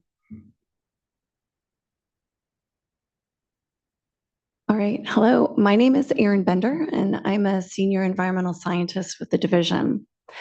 I'm going to share with you the last part of our presentation, which goes over the regulatory process. Thank you. The executive order released in March recognized that while surface water conditions were improving, we needed longer-term actions to address the drought issues, the drought impacts to the Clear Lake Hitch. As Val just mentioned, the division's work this year underscores the need for more data, and that groundwater surface water component is a critical data gap. Through public meetings and voluntary action letters, the division sent out about 2,600 letters to property owners. The division asked water users to share data, participate in monitoring plans, and reduce water usage from February through June. This outreach and engagement yielded about 14 responses, which is positive, and that does help with our data collection efforts, but it doesn't offset the data gap that we've previously addressed. Following the release of the draft emergency regulations in September, there was a notable increase in property landowners interested in exploring voluntary actions. It's thought that the release of the emergency regulation helped as a regulatory backstop to increase engagement. For the board to move forward with its commitments to the Hitch emergency, we recommend passing the regulation approving data collection. Next slide, please. The purpose of the emergency regulation is to gather more information about water use, to identify how groundwater pumping and surface water diversions influence creek flows, critical to hitch spawning and rearing. Because of this, the area of the regulation covers nearly the entire watershed, with a focus on key creeks highlighted here in blue, which are ones that have historically been known to be where hitch spawn. So Cole, Kelsey, Adobe, Manning, Scotts, and Middle Creeks. This is the emergency regulation area delineated in orange on the map. And this map was published with the September 5th draft emergency regulation. Next slide, please. Here's an overview of the regulatory process to date and next steps. The draft emergency regulation was released September 5th, kicking off the public review period that continued through October 31st. At that time, the draft regulation was posted on the Clear Lake Hitch website, along with other helpful resources. During the review period, the division hosted 2 public workshops and continued ongoing meetings with tribes, the county, and other state and federal agencies. Additionally, we met with representatives from the agricultural community, including the Lake County Farm Bureau and the Lake County Land Stewards. Based on the comments received, the division recommended revisions to the draft emergency regulations, which were posted November 22nd, and we'll go through those in just a moment. If the board adopts the emergency regulations today, it will be sent to the Office of Administrative Law for review and approval. This is about a 2-week process, which means that the regulations could go into effect by the end of the month. I'd like to make an important distinction. The emergency regulations simply authorize the board to collect data through an information order. That's it. So should it be adopted today, it does not mean that the information order has been released. This is a secondary process. And a significant part of the division's work this year has been evaluating the potential scope of that information order. Who would be subject to the order and what information would be requested? We want to ask for only what we need to move forward. The information order would likely be sent out at the end of January of next year, and there are plans for more public workshops and support for compliance. Next slide, please. Overall, there were about 70 attendees at our workshops, and we received about 30 verbal and written comments and a range of support and concerns about the draft regulations. Supporters generally acknowledge the Hitch emergency, citing years of decline. They also emphasize the importance of understanding how groundwater and surface water interactions impact Hitch habitat. And then lastly, the urgency of addressing data gaps, given the declining populations and the increasing drought conditions due to climate change. Lastly, the emergency regulations allow for alternative compliance. This could increase participation in existing county and tribal monitoring programs, thereby increasing the quantity and potentially the quality of that data. Next slide, please.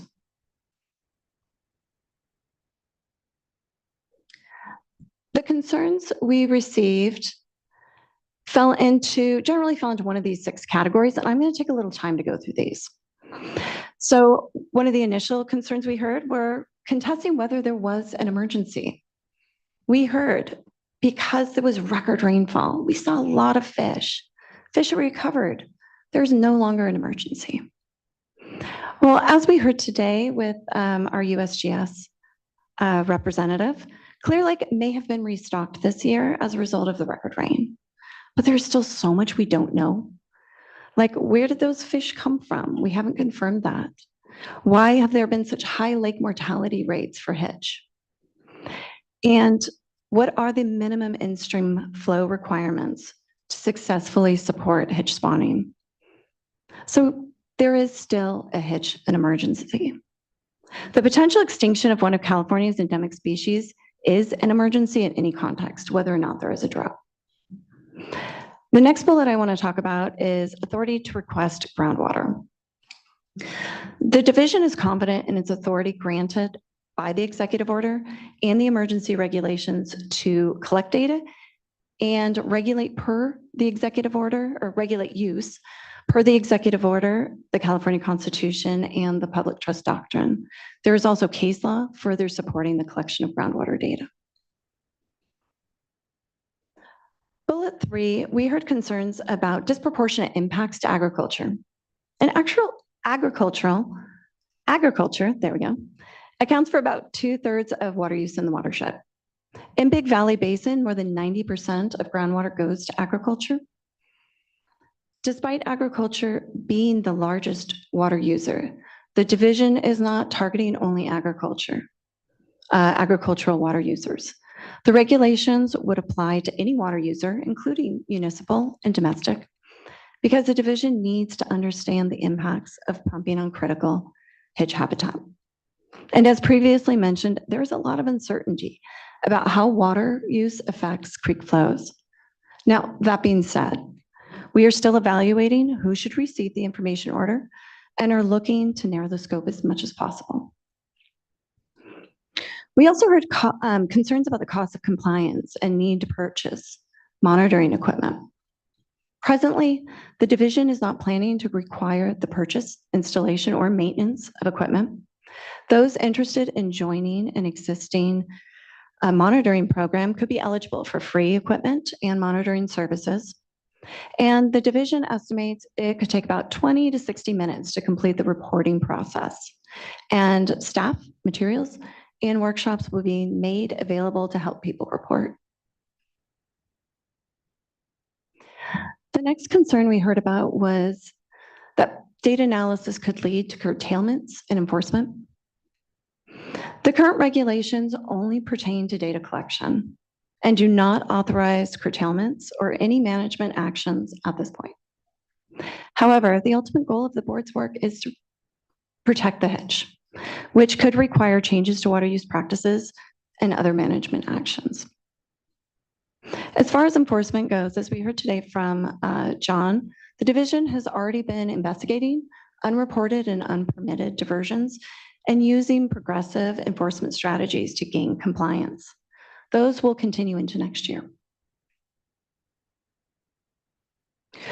We heard varied concerns about data privacy. And we've heard about concerns like this in other data collection efforts. People are pretty leery about sharing their water use data. The division appreciates concerns about data privacy and has been engaging with agricultural interests on the issue since the beginning of the year. Concerns linked to data sharing and water use are understandable, but lack of groundwater pumping and related data severely limits the board's ability to protect the hitch. And then I'm going to talk about the breadth of the regulations in our next slide. So next slide, please. So based on public comments, discussions with key interested parties and our internal assessment, the division is proposing to modify regulations by reducing the geographic extent of the regulated area by removing the eastern section delineated in orange here on the map, as it does not appear to contain hitch habitat. Secondly, revising the regulatory text to provide consistent, clear language, and additionally some helpful terms and definitions. Those terms are provided there on the slide. The division is not proposing any other changes, as the regulations already allow the division to limit who receives the information order and the types of data requested. We recognize the broadness of the emergency regulations, and this is because it is just the authorizing regulation to move forward with the information order. Next slide, please.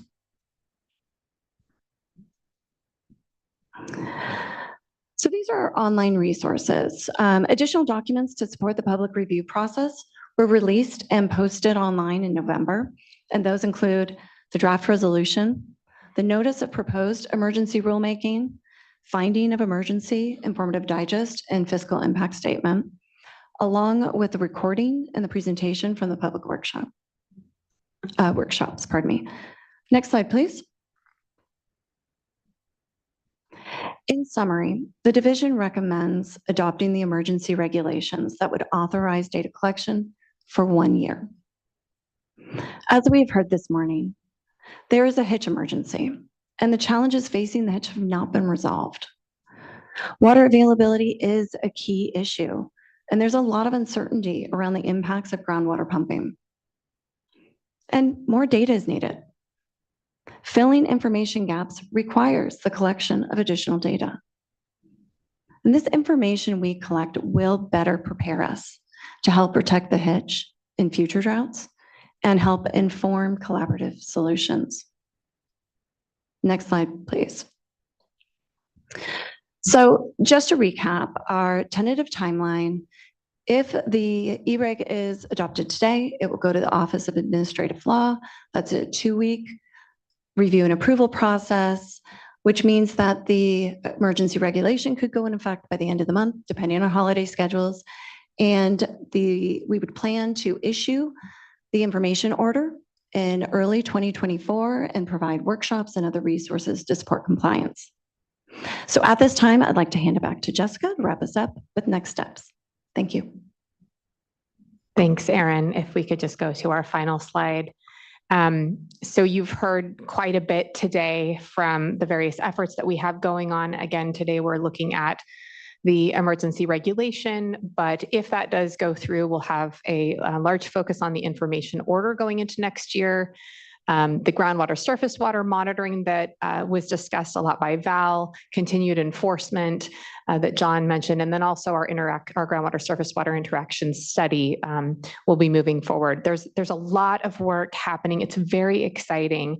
I actually have tingles right now because we had the tribal summit, and hearing about all the amazing work and the commitments that are going forward by our sister agencies and the work the tribes have done to really bring this to light and collect information and make this collaborative and bringing everyone together. It's been very exciting to see. It's a difficult situation because we have this, potential loss, but at the same time to see so much coming together and hearing so many folks do that has been very exciting. And we're just really pleased to be able to work with such an amazing group of people in the Clear Lake area from many, many different walks of life. And I just want to give my thanks to all of you for listening to us and giving us the opportunity to share all of these with you. And if folks want to stay in touch, we have our website here and our email address. We're very active and engaging with people. And I will wrap it up and turn it over to you. Thank you.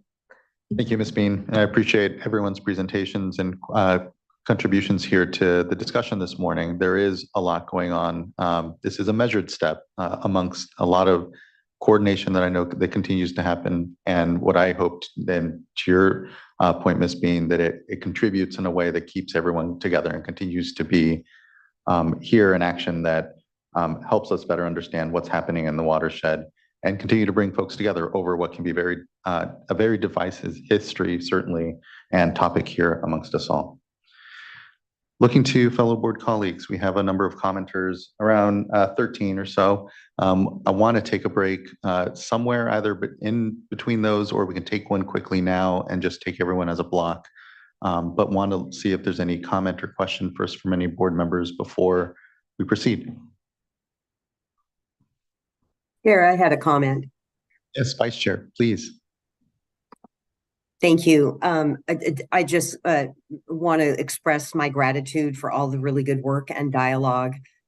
This issue has come before us many times throughout the last year. I had never even heard of the Clear Lake hitch a year ago, and just really appreciate all that's been done collectively to get us up to speed quickly in this emergency situation to, really understand how things could be best be tailored.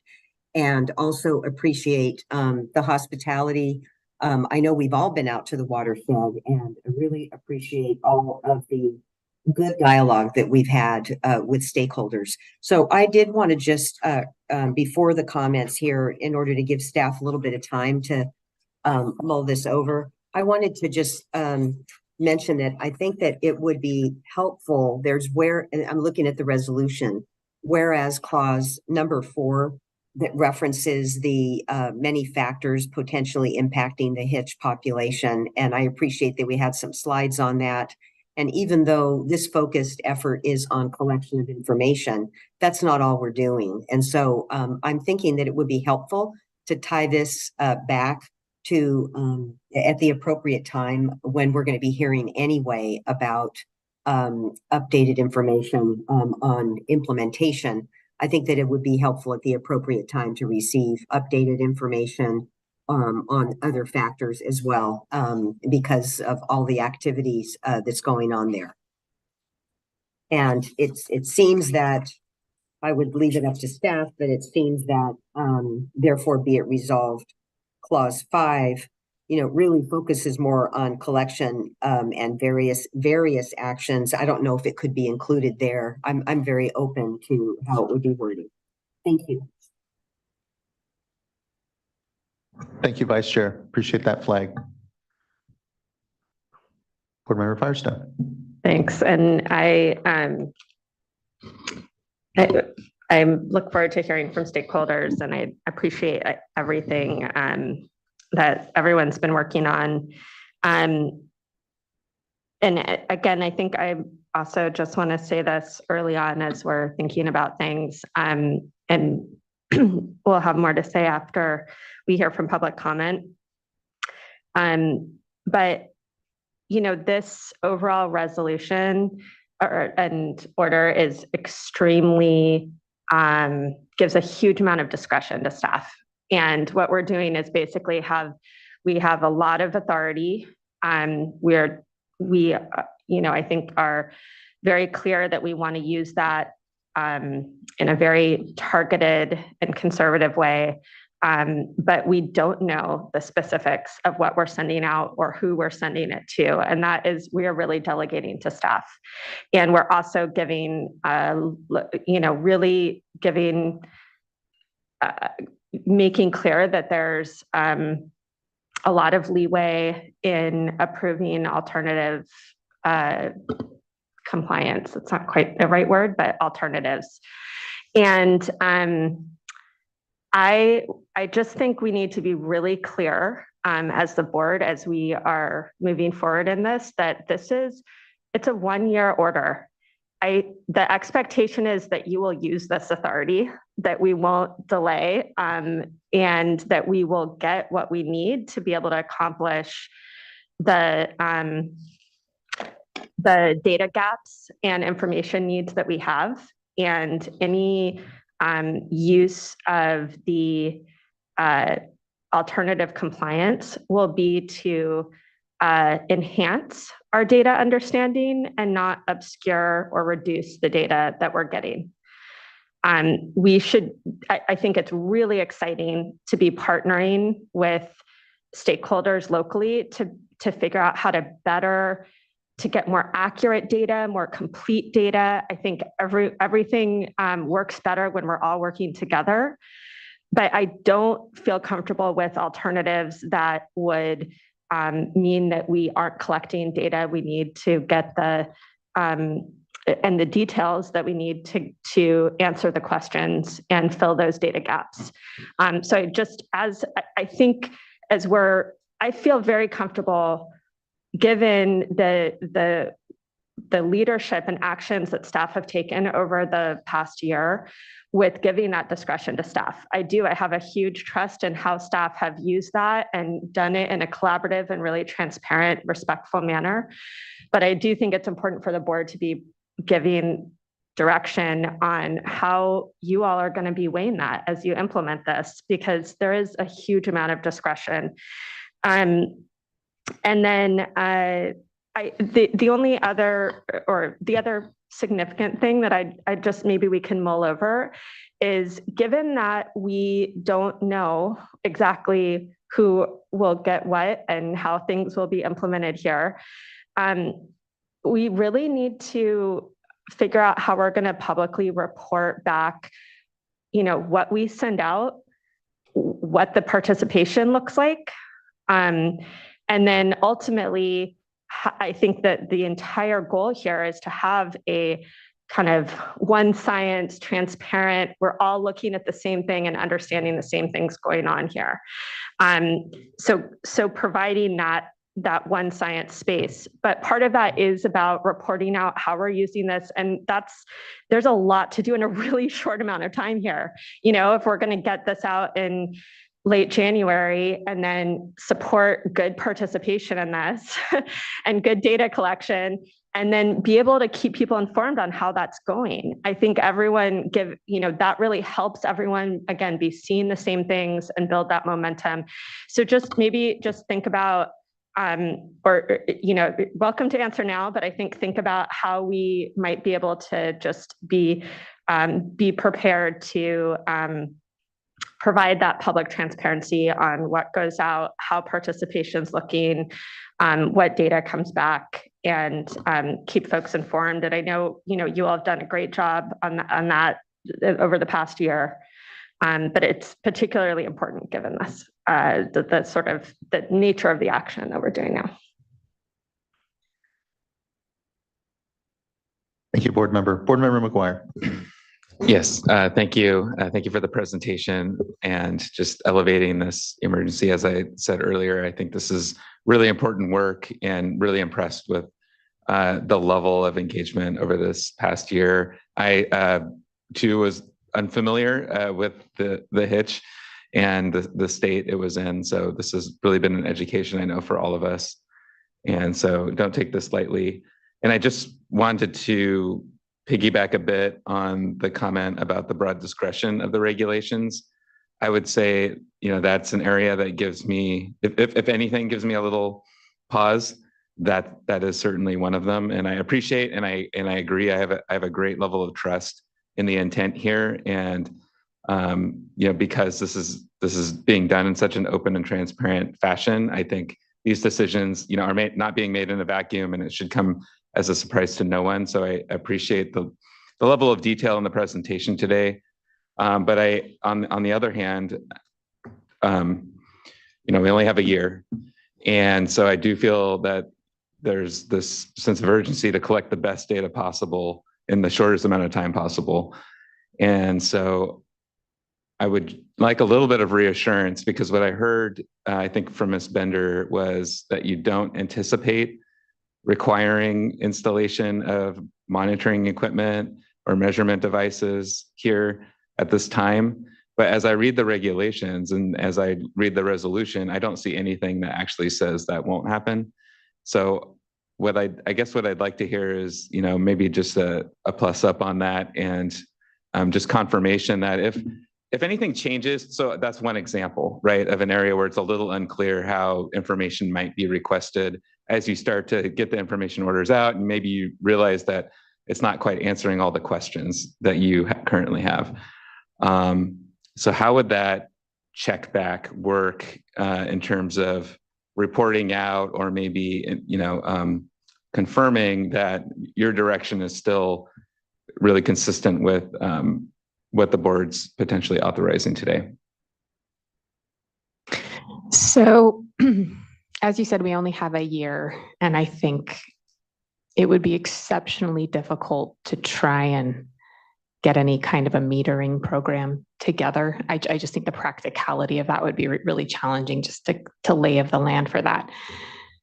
That being said, we don't know what we don't know. And if we were to get information back that we found was very problematic, there may be a need to delve into an area very specifically to get additional information. And so we certainly would check back in with that before we would move forward, and it would not be in a vacuum by any means. We recognize the challenges with those kind of requirements, and we would not feel comfortable moving forward with them without checking in with you all, but also with all of the folks we've been working really closely with. And I think that would be a surprise for them. Speaking a little bit to what Board Member Firestone said too, we are looking at what details we need and really trying to refine so that the questions we're asking get to those details.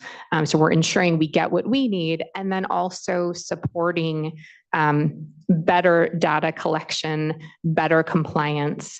I will say, having spoken to some of the other folks who do regulatory efforts in the area. Lake County is pretty high on their compliance, let's say, with the ILRP program, more so than other counties. So I'm actually very confident that by working with our partners, we'll be able to also piggyback off of the positive compliance they've had there. That being said, we would definitely want to come back. And in terms of what we're reporting out, I don't want to overcommit because I don't know what we're getting in yet. And we're still talking about timelines. I mean, we do want to send those information orders out in January, but what the reporting deadlines on are potentially going to vary. If we need to collect information, let's say that's occurring during the upcoming season, it has to happen before we can get it, which pushes us out in that timeline. So in terms of what we get and how long, it takes us to analyze that, it pushes us, it's not going to happen tomorrow. It's certainly not going to happen even 30 days after we were to issue an information order. So I do want to be clear that there's going to be a lot of data exploration and analysis that has to occur as we're doing that and moving as quickly as we can. But in terms of requiring any kind of equipment, we don't see that as something that we need at this time for the information to get what we need. But we don't want to completely take that off the table, as I said, because if something were to happen that we felt that we needed to dig in a little bit deeper. But yes, we would absolutely come back and make sure that was a transparent process. I appreciate that. Thank you very much. It's very helpful. Thank you, Board Member. Board Member Morgan. Thank you. Also want to just thank staff for your continued efforts over this past year. Definitely appreciate just the transparency and keeping us informed. Just the continued meetings and briefings and making sure that we got to visit the area and really see firsthand, the situation. And it really does make a difference. So I want to just make sure that over this next year, I don't think you guys will do anything different, just make sure that we continue to have that type of dialogue. I definitely want to make sure that I stay informed. Want to hear from, our commenters or stakeholders today, just a couple of things that I've noted so far, agreed that it's important to collect the best data that we can, over this year and make sure that, we're setting ourselves up for success, that, we keep our eye on the goal of the hitch. It really struck me of just the lifespan and not really understanding of where the repopulation came from. And we had a wet year. We don't know what this year, the next are going to look like. And want to make sure that we, also the parallel paths, we stay with making sure that, we continue on these parallel paths. And, and I believe, I've spoke to this before, the importance of removing those, the barriers. And I know you guys have been helping to coordinate and, looking at the other areas that may not be, within our, jurisdiction, but coordinating and seeing how do we work together to reach that end goal, and so that we do have overall success. And then, it was somewhat brought up today of what repairing the restoration of the habitat, and then also, wetland areas. There's dual benefits, not only just we've taken areas where we had meandering creeks and streams, and we've channelized those. And so they're much more flashy, they're quicker, you no longer have the slow moving creeks and streams. And, so it's not just, you have the habitat quality, but you also have water quality aspects within those. And so making sure that, that is, when we're looking at those parallel, efforts, that we don't lose sight of the importance of the full picture. And then also just the collaboration and partnership. Thank you for being there, being within the watershed, continuing to collaborate and partner, and highlighting the importance of working with the tribes in the area and making sure that there's an ongoing program that's going to happen, but you're going to be there helping with the program and making sure that the resources and the needs are there for the continuation of the program. So it's not just this one-time effort going out, having one conversation, but it's a continued conversation that is needed so that we make sure that it's not, yay, we have 1 year of success, but we have multiple continued years into the future of success. Thank you so much, board member. Let's go and give ourselves a 10-ish minute break really quick, 8 or so, and come back at 11:30, and then we can get into comments and really appreciate, again, the presentation and discussion so far this morning. So we'll be back here 11:30. Thank you, everyone. Oh, and also on the scroll should be the order of names so folks don't get surprised when they are called up first. Thank you.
Okay, everyone, we're at 11:30. We can go ahead and gather back and appreciate the moment for a break so that we can continue on through speakers uninterrupted. First speaker I'd like to call up is Sarah Ryan, followed by Doyle Fred, then Ron Montes, and then Fred Briones.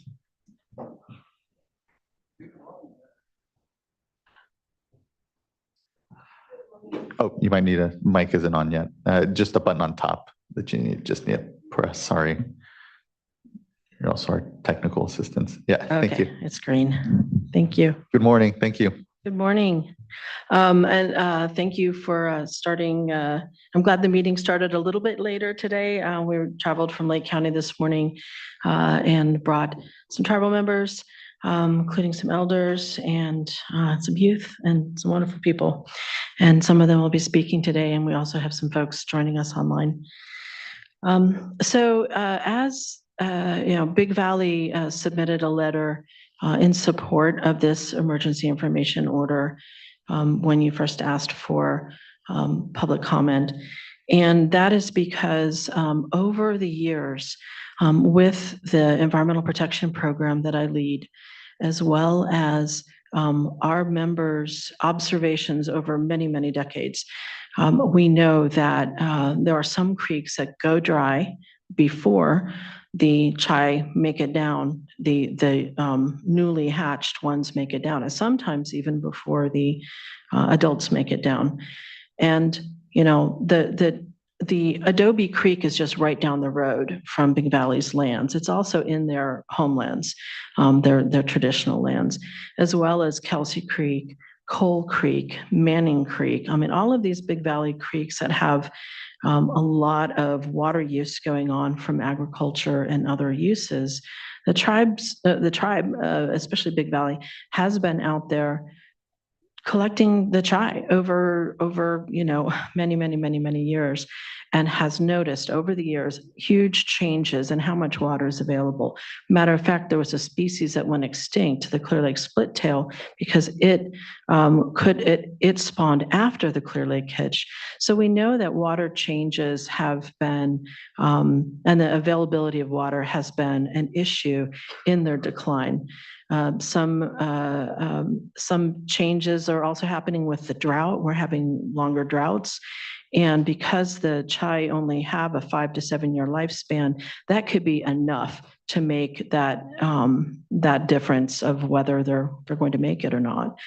Yes, we had a huge rain year, but we'll wait to see if we see some year one chai this spring. We hope we do.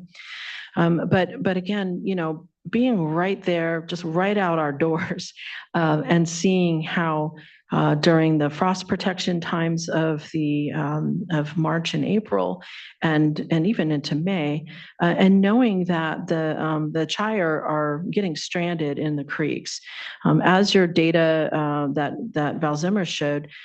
There's drops that happen if you're doing continuous monitoring of the creeks, which is why we did continuous monitoring of these creeks. This is why we've gone after funding over the years at Big Valley, is to be able to handle this locally. I mean, that's why we started. Nobody had, the chai had been listed at the state level. We were thankful for that.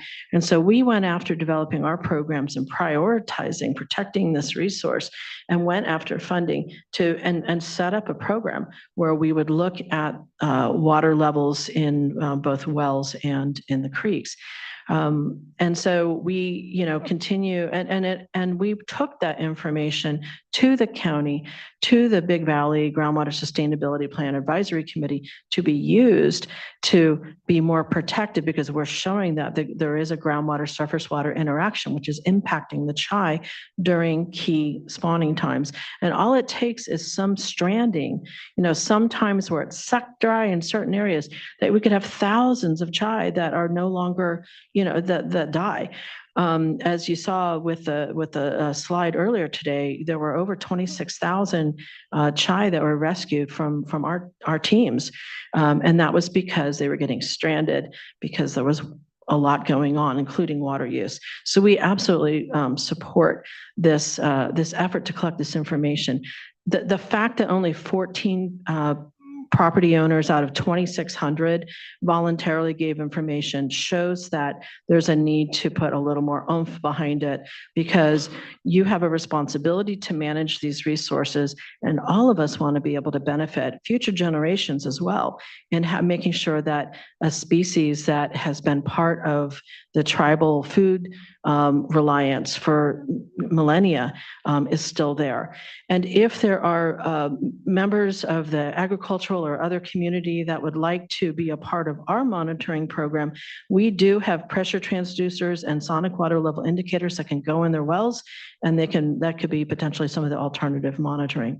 So thank you so much for having this hearing. We hope that you're able to vote for this and get this information order as quickly as possible. Thank you. Thank you, Ms. Ryan. Really appreciate your contributions and advocacy throughout the years on this, and appreciate the continued work. Thank you. Next, I'd like to call up Doyle Fred, be followed by Ron Montez, and then Fred Briones, and then Nicole Whipple. You don't want to speak? Okay, then we'll go then to Ron Montez. Thank you.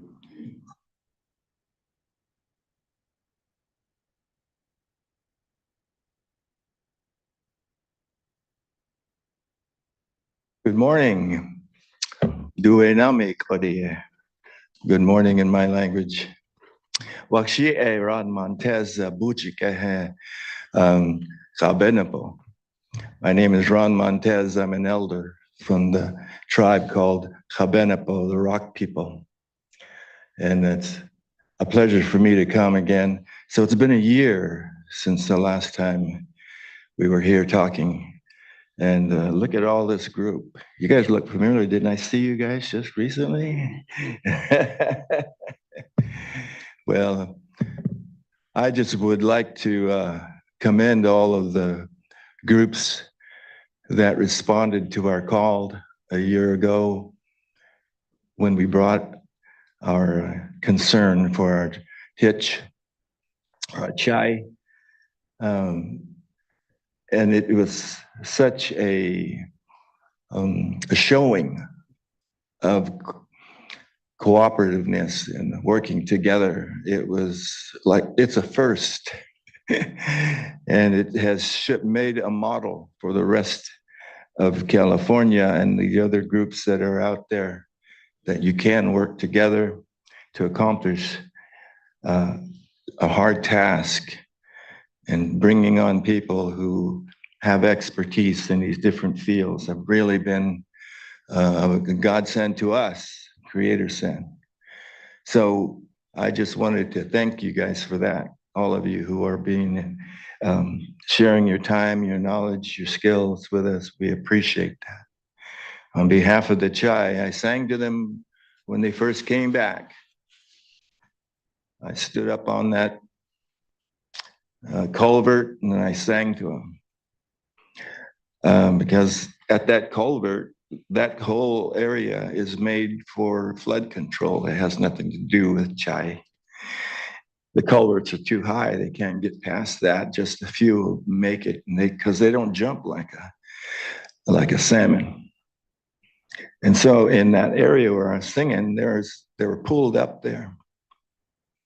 And not long after that, that whole area was dry.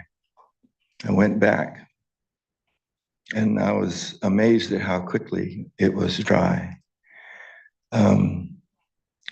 So then the rescues began, and our Chai were, they don't know just to stay in creeks. They go into canals and the farmers' yards and also out into the vineyards. And so our people were out there trenching through the mud and trying to rescue them. And some of them were just a little small as your little finger. Other ones were big as your index finger and so on. But then 23,000, that was a lot of time, effort. People were on a watch all the time, and they spent many hours and weekends out there because we believe in our Chai, our hitch. And we know that for us to do that, we want to encourage you that this is serious stuff for us. We've been trying to get your attention for many years. and it has fallen on ears that weren't listening because for whatever reason. But we appreciate your ears that are hearing now. There is a saying that a nice person and a good person, what's the difference? The nice person will tell you things that they think you want want you to say. A good person will go and do what you need to have done. So you guys have transitioned from nice to good. Our word for good is kodi. Kodi. Kodi. Kodi.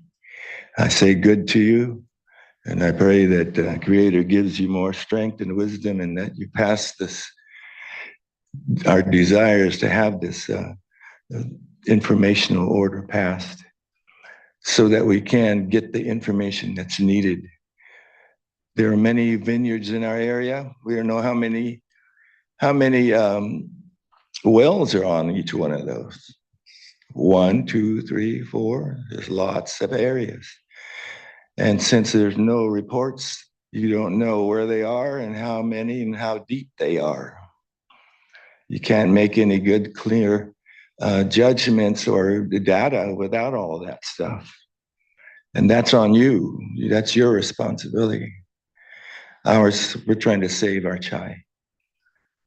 But it's opened up to all these other areas now. And just like in the Sonoma County area there, they look towards you guys for answers concerning the fish that were going through the rivers there, the salmon. And you guys responded, and now you're responding here with us. You guys are gaining status in our eyes, but we're still backing the hitch. And we're encouraged by what we're seeing, and just would really like for you to pick up a little bit more, join our ranks, and let's move on to do what's right, do the good thing, the thing that really makes a difference. And that's my elder's word to you. Oh. Thank you, Mr. Montez. Really appreciate those words. And to your points, I do strongly feel actually the collaboration, the discussions, the coordination that's going on here in the watershed, especially with tribes, can be a model for us all. I'd like to Next. share with this basket here. Thank you guys for all Mr. coming Briones, to good to our, see you. Good to have you up. Yeah, Fred Briones in the camera. This is a basket that was made from the tule root in our area that your people helped came to plant, and we prayed. And at our water, a lot of spirits in our water. In this basket here, I made this basket, and important. I want to show our members here too that this basket here weaves so tight it holds water, and the spirits has the water. So much water in the spirits, and so much spirits inside the basket. And today they want me to question you first. So, your people here, you talk about, you're afraid to talk about, but the tribes aren't. The state directives, urbanization and agriculture, but agriculture, vineyards in Lake County. See, our people, we've been there for 20,000 years. We know the difference. We pray to the water, we pray to the fish. And you see, the old people, they would say that this would happen with these vineyards. As you saw the graphs, the fish are dying, the ecosystem's dying. The lake it is called Clear Lake, but it's so polluted now. So, like the old people used to say, this would happen. So I want to ask you, Laurel, is this another alcohol-related death? Sean, with all, you said you've been to Lake County, you've seen all the vineyards. Is this another alcohol-related death, Sean? Nicole, you've been there to Lake County. You've seen how many there are. We suffer from alcohol. Is this another alcohol-related death, Nicole? Well, Mr. Joaquin, I have to ask you because we're not farmers, we're not into ag. agriculture is more of a European thing. Do you support white supremacy? See, and I say that, and it's so unfortunate because Indians, we always have to prove ourselves, prove ourselves. We're not farmers. In 170 years, we will never be farmers. We still aren't farmers. So at one point, it was illegal to be an Indian, and we were slaves to the farm. And then they used the blacks, and they were illegal, and they were slaves to the farm. And then in the state of California, the Asian people, they were illegal. The Chinese, the Japanese, they were illegals, right? And they took their farms away. And now, who do they use? They use the Latinos. But they want to call them illegal, but they just can't right now. Nope. What are they? They're migrants, economic migrants that work on the farm. So then who owns the farm? In Lake County for 20,000 years, we never did. Who owns those farms? The European settlers, primarily white. So throughout the course of history, every ethnicity, race has been a slave or illegal to a farm. So now with this new order, there's a lot of kicking and screaming now. They don't want to do it. There's so much unpermitted wells, reservoirs, diversions, all illegal. So in our home of 20,000 years, where we're still considered illegal, has the time changed now? Where the white farmer, they are illegal. And throughout the whole entire state, it's like that. You hear them now how that water is wealth, water is gold, water is this, water is money. Well, I have a piece of paper here and I want to show you. This is our treaty. When you say, oh, it goes back to 1914, la da da da dee da da, well, this one goes back to 1851, where we own that whole entire lake. I'd like to bring this up to the bailiff so the board members can see this. Is there a bailiff? And Our also, chief counsel will take it from you. Thank you. I want to show you another one. My last 30 seconds. This here is a piece of paper from the Lake County Water District. In the 1950s, what did they do to us? They sold our water for $1. So do you see how we are, why we are? Wouldn't you feel like that way too, if everything was stolen from you? And here we are today. There's the original owners. We have the paperwork. You know, come on, people. Please. Thank you again for your time. Bailiff. Thank you, Mr. Briones, for your time as well. I think the reality is we all well know there are complicated and hard histories we're all inheritors of, and it's about how we're going to move forward together that I think is really important, and I appreciate your voice here amongst it.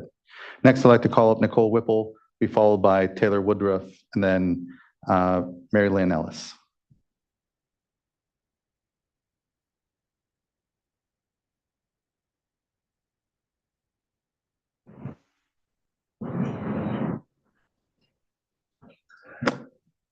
And I believe Ms. Whipple, is that you? Apologies, because it was unclear if you were in person or on the platform. Oh, you are in person. Good to see you, Ms. Whipple. Good morning. Hey, Tanani, Wenham Latham, Sintama, Heo Heo. My name is Nicole Whipple. I'm a member of the Round Valley Indian tribes, and I do have my cultural descendancy revolves and is very much respected to the tribes around the lake in Lake County. I'm a resident there. I'm also an intern with Save California Salmon. And so thank you for allowing me the time to speak and share. I'm here today to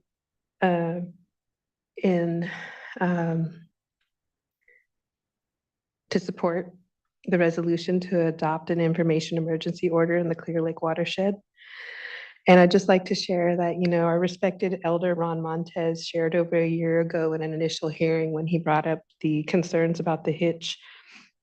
In that, I was lucky enough to be asked to share or to be present in that meeting, and I was, you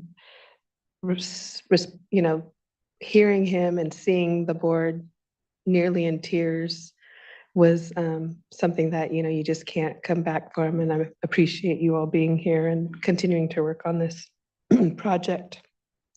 In that initial meeting hearing, he stated, that like many of you, the hitch was something new for me to hear about. But what really struck me was when he stated that the hitch, even if they were recovered and saved, that they would not be consumable for over 100 years due to all the toxins in Lake County and the Lake County watershed. The surface and groundwater pumping impacts are an impact to the health and safety of the hitch, their habitat, and the environmental justice communities in the Lake County watershed. Information gathering must be collected and analysis from several areas of interest. Respected board members, thank you for your continued work on the implication of tribal beneficial uses and tribal engagement practices. In relationship to your priorities with the respected riparian tribal water rights, senior water rights holders of the Lake County tribes. Today, as a tribal member and resident of Lake County, I would like to ask Cal EPA and the California Water Board to honor the obligations in the Department of the Interior Secretarial Order number 3403, using it as a model in responding to the groundwater depletion and desecration of the ancestral territories in the Lake County watershed. Joint Secretarial Order number 3403 fulfills the trust responsibility to Indian tribes in the stewardship of federal lands and waters. The Secretarial Order, issued by the Secretary of Agriculture and Secretary of the Interior and the Department of Agriculture and the Department of Commerce and their component bureaus and offices, are managing federal lands and waters in a manner that seeks to protect the treaty, religious subsistence, and cultural interests of federally recognized Indian tribes, including the Native Hawaiian community, consistent with the nation-to-nation relationships between the United States and federally recognized Indian tribes. I am not a scientist by trade or experienced in the area of agriculture. I am an Indigenous law student and aware the Commerce Clause property rights, including water rights, are based on our government obligations to dealing with the Indian tribes. In my general education, I have learned of the use of synthetics and the lack of regulations revolving around the USDA and agricultural farming. Cancer is one serious health factor theoretically caused by the cancerous synthetics used in ag that are not fully regulated and toxic groundwater. Today, I ask in these emergency regulations that they extend more than just a year, and that the board considers the safety of water and agricultural consumers by regulating the agriculture and commerce departments in the Lake County watershed. The sickness of our people and the broken biodiversity is an obvious indicator that toxins are present in our water and our watersheds. Thank you for your time. Thank you, Ms. Whipple. Really appreciate your voice and contribution to what are, to your point, complex factors here, talking about flow and flow needs here, but certainly there are other water quality issues in the watershed as well. So thank you. Next, virtually, I believe we have Taylor Woodruff, and then be followed by in person here, Marianne Ellis, Bob Gore, and then Michael Miller. Hello, can you guys hear me okay? We can, thank you. Okay, my name's Taylor Woodruff. I'm the Fisheries Program Coordinator at Big Valley Rancheria's Environmental Protection Department. You might have noticed a slide on rescues presented earlier this meeting, and Sarah Ryan touched on it a little bit as well. And I just wanted to add a little more detail to that. Me and my fisheries technicians, along with help from other tribes, conducted 65 rescues within Big Valley tributaries from March throughout July of just this year. Over 26,000 hitch, mainly small fry, had to be rescued and relocated further downstream into areas where the creeks were connected or into the lake itself as disconnections became more present. We were only stepping in because it was absolutely necessary. Thousands of fish were trapped in small, isolated pools that were quickly evaporating and disconnected from the creek and/or lake where they were needed to be. With creeks drying a lot earlier in the season and juvenile recruitment being such a huge factor to the decline of their population, we started netting and rescuing larval fish on a daily basis. If we were not out there, hundreds of hitch were dying every single day. We are aware that fish in this life stage have such a high mortality rate due to predation and other environmental factors, but we're hopeful this can make a little bit of a difference and have a positive impact for hitch populations in the future. Our efforts would not be needed if this species wasn't in such dire conditions. Historically, they are used to having water for longer durations in the creek, and they should have more of a right to water than anyone here. Protecting a species and preventing their extinction should be our top priority. Adaptation takes time, and unfortunately, the hitch are almost out of time. Hopefully, with more monitoring and rescue efforts, data collection, water conservation, habitat restoration, and cooperation with all of us working together, we can truly make a difference in saving the Chi. Thank you. Thank you so much, Ms. Woodruff. Appreciate your efforts and contributions here to the effort and discussion. Thank you. Next, I'd like to call up Marilyn Ellis, who'll be followed by Bob Gore and then Michael Miller.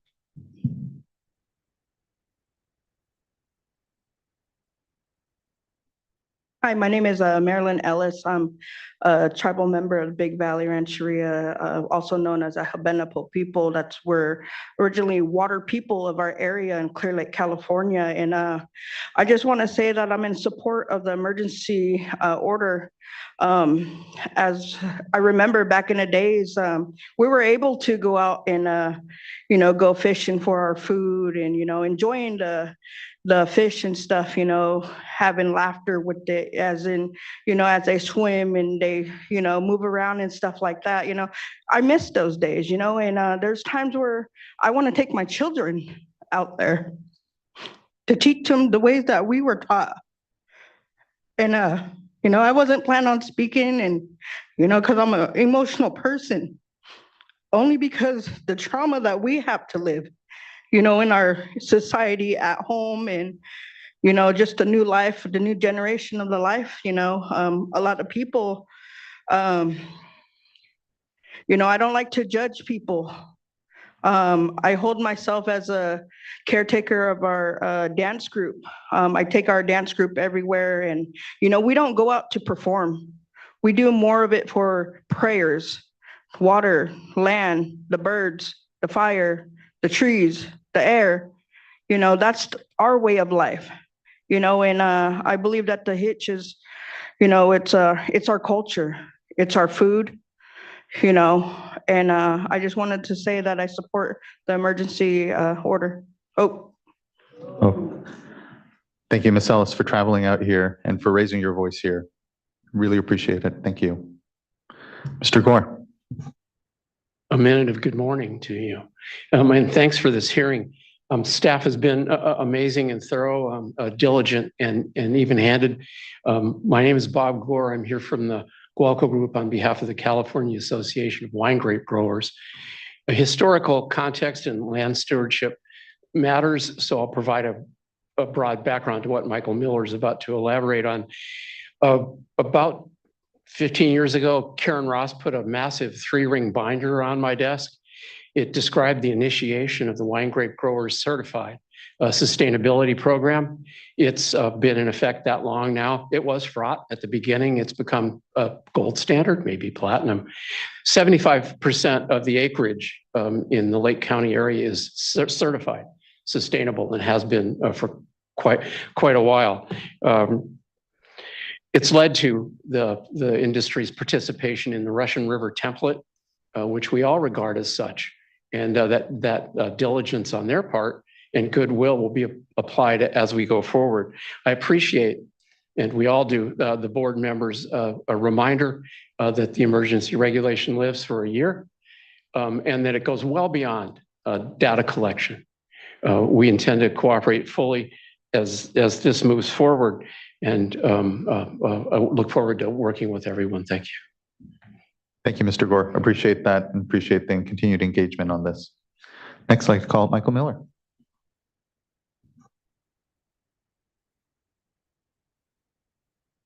Good morning, Chair members. I want to begin by thanking you for your time and attention to this issue. My name is Michael Miller with the California Association of Wine Grape Growers.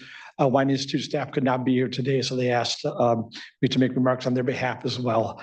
I want to begin by saying I associate myself with the comments from Ron Montez. Good people, hard work, collaborative effort that's been very successful. I want to thank you all very much for all of that work. We want to acknowledge the hard work of the board staff over the last several months. Your efforts have helped greatly in facilitating successful voluntary actions. I do want to clarify what you saw on slide 46 and 49. We do not contest the emergency.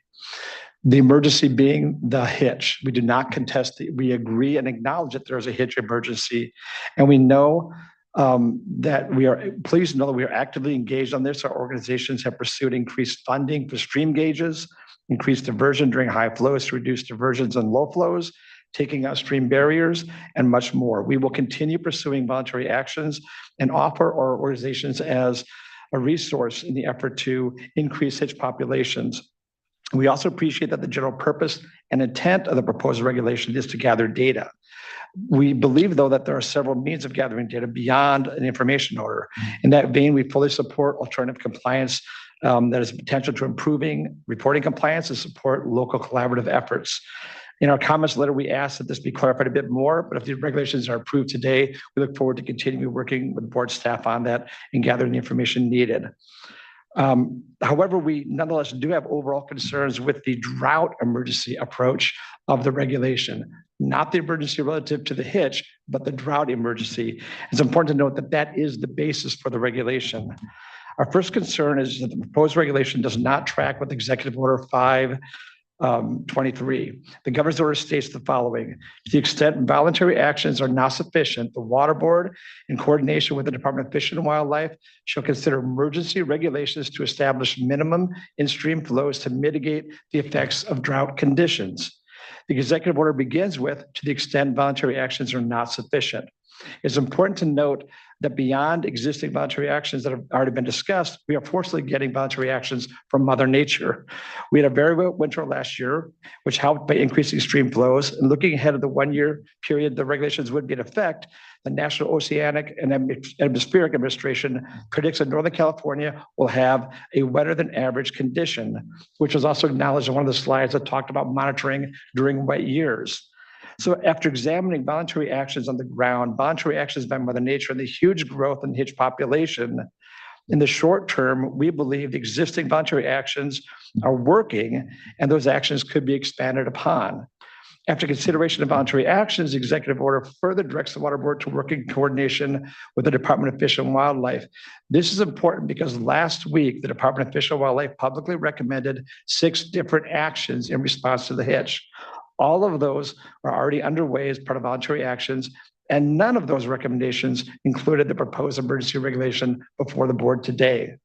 Most importantly, the executive order concludes on this issue by stating that the regulations are to mitigate the effects of drought conditions, which begs the obvious question: how can these regulations mitigate the effects of drought conditions when the Clear Lake watershed is not currently in drought and likely won't experience drought conditions during the 1 year period in which the regulations will exist? So to wrap up our first concern, we believe the emergency regulations are in clear conflict with the direction of the governor's executive order. Our second concern is related to the first because we don't believe the proposed regulation meets the requirements of Water Code Section 1058.5, which states that the emergency is, quote, based on drought conditions. We believe that because of the climate change, at some point in time, probably not that far away, we will again be in drought. We know that. We accept that. It is inevitable. We do not dispute that. But that inevitability cannot be the basis for an emergency regulation. If that were the case, the board could approve a long list of emergency regulations on a wide variety of water issues to prepare for future droughts. Consequently, as these regulations do not address drought conditions, they do not comply with 1058.5. Our final concern is that we believe the information being sought goes beyond what is immediately needed to address the hitch. We appreciate the board's desire to analyze the connections between water and stream flows, water wells and stream flows. We get it. But we believe this issue would be best addressed in the normal course of rulemaking, as there is an important public policy conversation to be had around that issue. We also fully agree with the efforts to protect habitat, and we fully support ongoing conservation. We remain committed to voluntary conservation actions to benefit the hitch. That said, for the purposes of the proposed immediate need for information, I refer you to slides 41 and 43, which basically talk about the need for when is water being pumped, how much is being pumped, and where is it being pumped. But what is before you today goes beyond that information, ask for much more. We propose limiting that back a little bit if the regulation is approved today. You have our letter. I've also printed this up for you if you want to look at this today. But we believe that you could amend this back to really focus on what is needed for the hitch versus what is a bigger conversation about the connection between water wells and stream flows. So wrapping up, we must remember that by definition, these are emergency drought regulations, which by law must address emergency drought situation. And that's just not what we have here. We think the continued effort of collaborative work, voluntary actions, and those kinds of actions will continue to increase the hitch populations, and we stand ready to engage in all of that work. Thank you so much for your time. Thank you, Mr. Miller. There was a lot there, and I will just at least respond to the thought that we're not aligned with the governor's executive order. We're very careful and aligned, and ultimately, as you noted in the language, the direction around voluntary actions not working was around curtailment, and that is not what is being contemplated here. It is, in fact, information. And whether, and here, on the point about whether or not we're in drought or not, there are ongoing drought impacts. I think it's easy. There isn't a hard line off and on what are ongoing drought impacts on species here. And this information now, as opposed to waiting until it's dry again, can actually help us get ahead of the curve, I hope, and do better by the work. But I understand the positions. Obviously, I'm hearing them here. And there may be just some disagreement, obviously, but thank you, Mr. Miller. I appreciate the comments. Next, thank you. Good morning. It's a pleasure to join you here in person today. And I would like to extend my sincere gratitude to the staff for all of their hard work as we've navigated what has proved to be a critical issue. Our journey to find effective solutions has definitely not been linear, but I can say that I am confident in what we have developed and the direction that we're going. I would also like to thank tribal partners, Robinson Rancheria and Habimatel Pomo of Upper Lake, for an unprecedented year of collaboration, from rescue partnerships to land access and educational resource sharing amongst our communities. It truly has really been something. So with that, I will say Lake County Farm Bureau works on behalf of nearly 300 individuals and local agricultural businesses with vested interests in the California agriculture industry. Lake County Farm Bureau is a member of California Farm Bureau, and we share in comments they have submitted and provided. With that being said, I'm here today with Will Weiss to represent Lake County agricultural stakeholders. I would like to take a step back. I have shared with you many times what I do. I'm the executive director for Lake County Farm Bureau, but I haven't shared with you many times who I am, and I think that's important. I'm a lifelong resident of Lake County that grew up in the community of Upper Lake. I grew up in the agriculture industry, breeding and raising show pigs, but I also grew up alongside many Native American classmates, being ingrained in a community with deep appreciation for cultural ties and practices. Many individuals pursue post-secondary education to escape their small disadvantaged communities. But I pursued post-secondary education so that I could return to my small disadvantaged community with skills and knowledge that could support and propel the community that I hold so close to my heart. Because of this, I feel pulled to protect agricultural interests, but I also feel a strong desire to reach collaborative solutions that meet the needs of a variety of diverse community groups, including tribal interests. We truly believe that the only path forward is together. I've spent the past week in attendance of the California Farm Bureau annual meeting, where among many awards presented, the Sand County Foundation presented the Leopold Conservation Award to a deserving farming operation in California. This reminded me of a quote by Aldo Leopold that states, "The implements for restoration lie not in the legislature, but in the farmer's toolshed."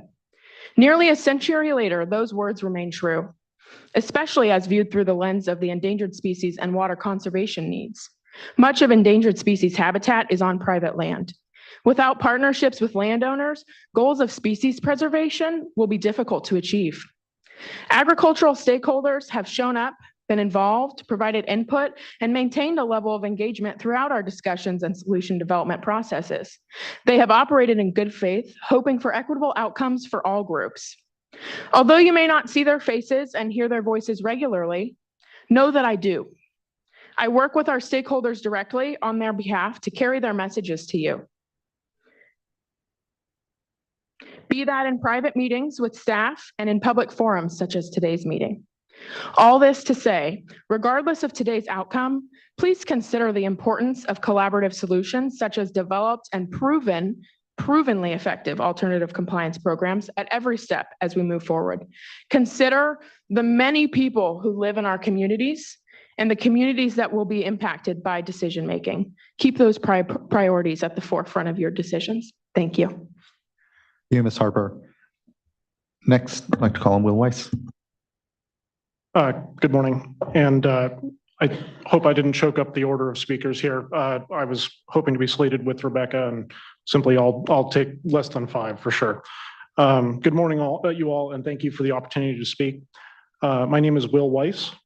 I'm a pear and wine grape grower in Lake County, and today I join you as part of a grower coalition that has been working to address the concerns of the State Water Resources Control Board, its staff, and other agencies and stakeholders regarding the state of the Clear Lake Hitch. In this capacity, I serve as president of Lake County Land Stewards and as second vice president of Lake County Farm Bureau, whose executive director you just heard from. Preservation of the Hitch and a more thorough study of the Clear Lake watershed are shared goals among everyone you will hear from today. Rebecca and I are invested in those outcomes, as are the groups we represent. Starting in 2022 and expanding substantially earlier this year, farmers in Lake County have launched a series of initiatives to gather data, answer critical questions, and accomplish what short-term improvements we could for the Clear Lake Hitch. Private property owners this year worked with county and tribal partners to aid in hitch observations and rescues.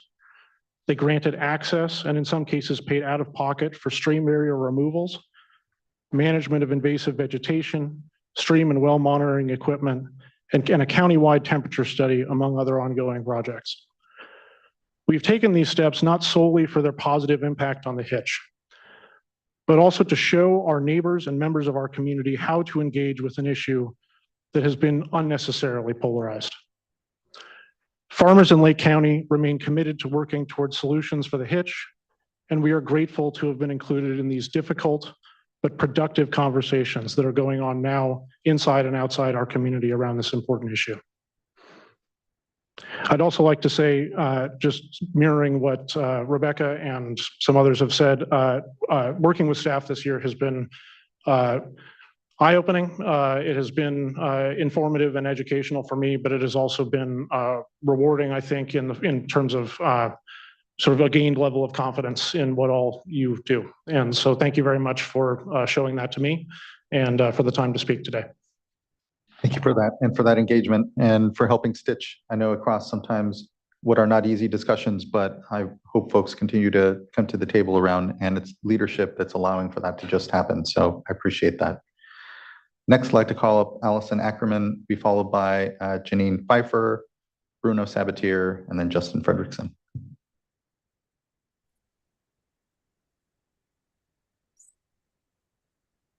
Good afternoon, Chair Escobar, members, and then the State Board staff and all of the State Board staff partners that are there in the coastal hearing room today. Thanks for the opportunity.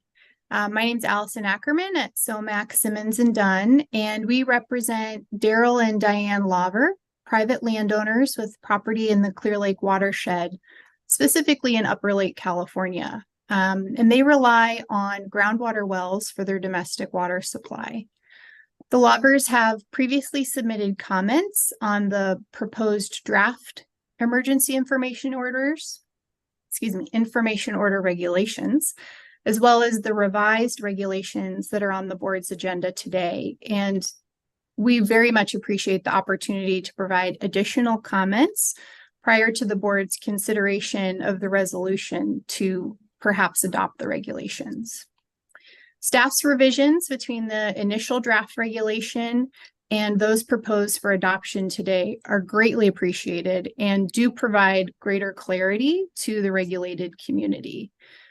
Additionally, the digest document that accompanied the regulations, as well as the presentations today, have provided very helpful information to the public regarding the issues and the efforts that staff has engaged in over the last year to help address the multitude of risks facing the Clear Lake Hitch. One of those efforts was, of course, enforcing water right rules and regulations, and the importance of doing so really cannot be overstated. And we certainly appreciate staff enforcing the current water rights rules and regs.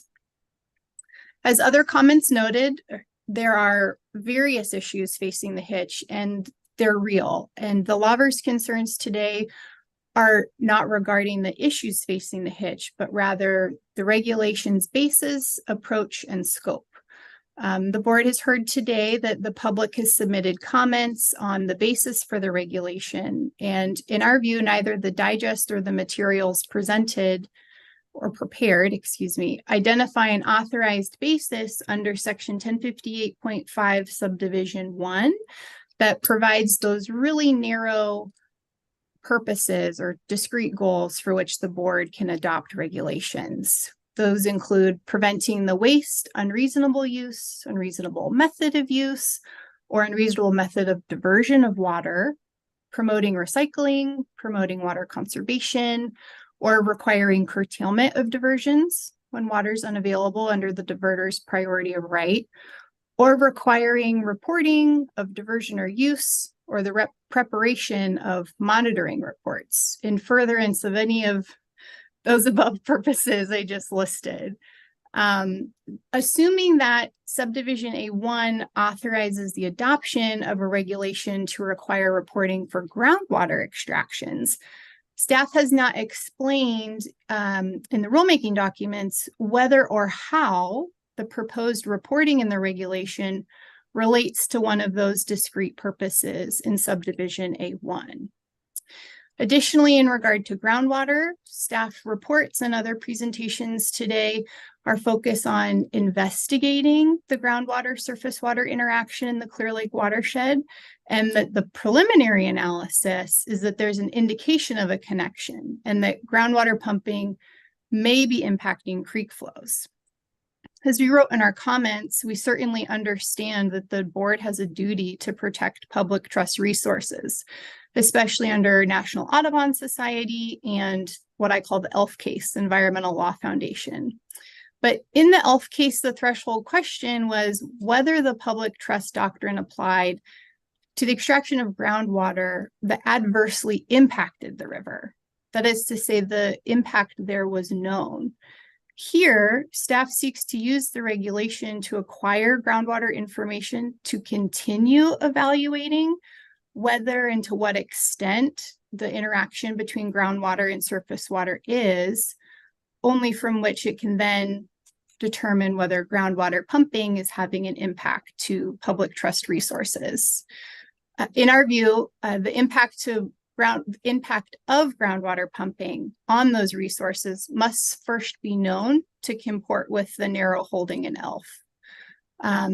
Additionally, the interconnection and state of groundwater, because it's not yet known, does raise some practical concerns of how staff anticipates to issue orders seeking groundwater use within that pretty narrow scope of the state board's groundwater jurisdiction, which I do want to recognize was one of the amendments. I see that I'm out of time, so I'm just going to wrap up.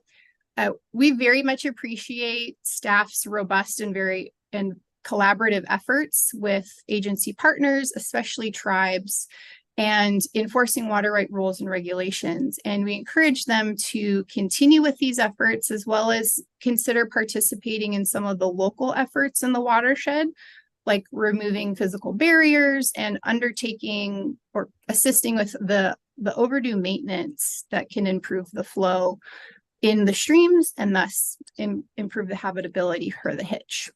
Thank you. Thanks for the additional time as well. Thank you as well for the comments and contributions, Ms. Ackerman. Appreciate the time here. Next, I'd like to call up Janine Pfeiffer, be followed by Bruno Sabatier, and then Justin Fredrickson. And I believe our last commenter will be Philippe Laluse. Hello, State Water Resources Control Board, board members, commissioners, staff members, and the public.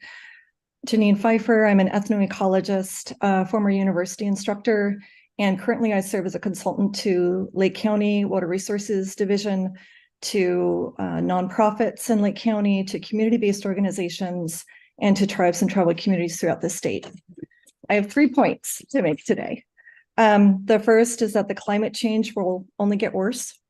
Anyone who's been reading the thousands and thousands of studies that have been coming out from climate scientists know that as this climate crisis continues, we will be seeing more frequent and more intense droughts. Doesn't matter that we've had a respite this year or even for the next 2 or 3 years. Drought is going to come again, and it's going to be worse, and it's going to hit us harder. Which leads me to my second point. We must take advantage of this current call to action, because what impacts the hitch impacts all of us who drink water, all of us who use water. And it absolutely will impact the ag community. And I'm familiar with the ag community because I grew up on a Mennonite farm. I got my degree in agronomy, my master's in international ag development, before getting my doctorate in ecology. And we all know that we have to change how we monitor, use, and conserve water. So I welcome the State Water Resources Control Board's efforts in that area, and I support this information order. The hitch crisis has brought and continues to bring millions of dollars in state agency resources.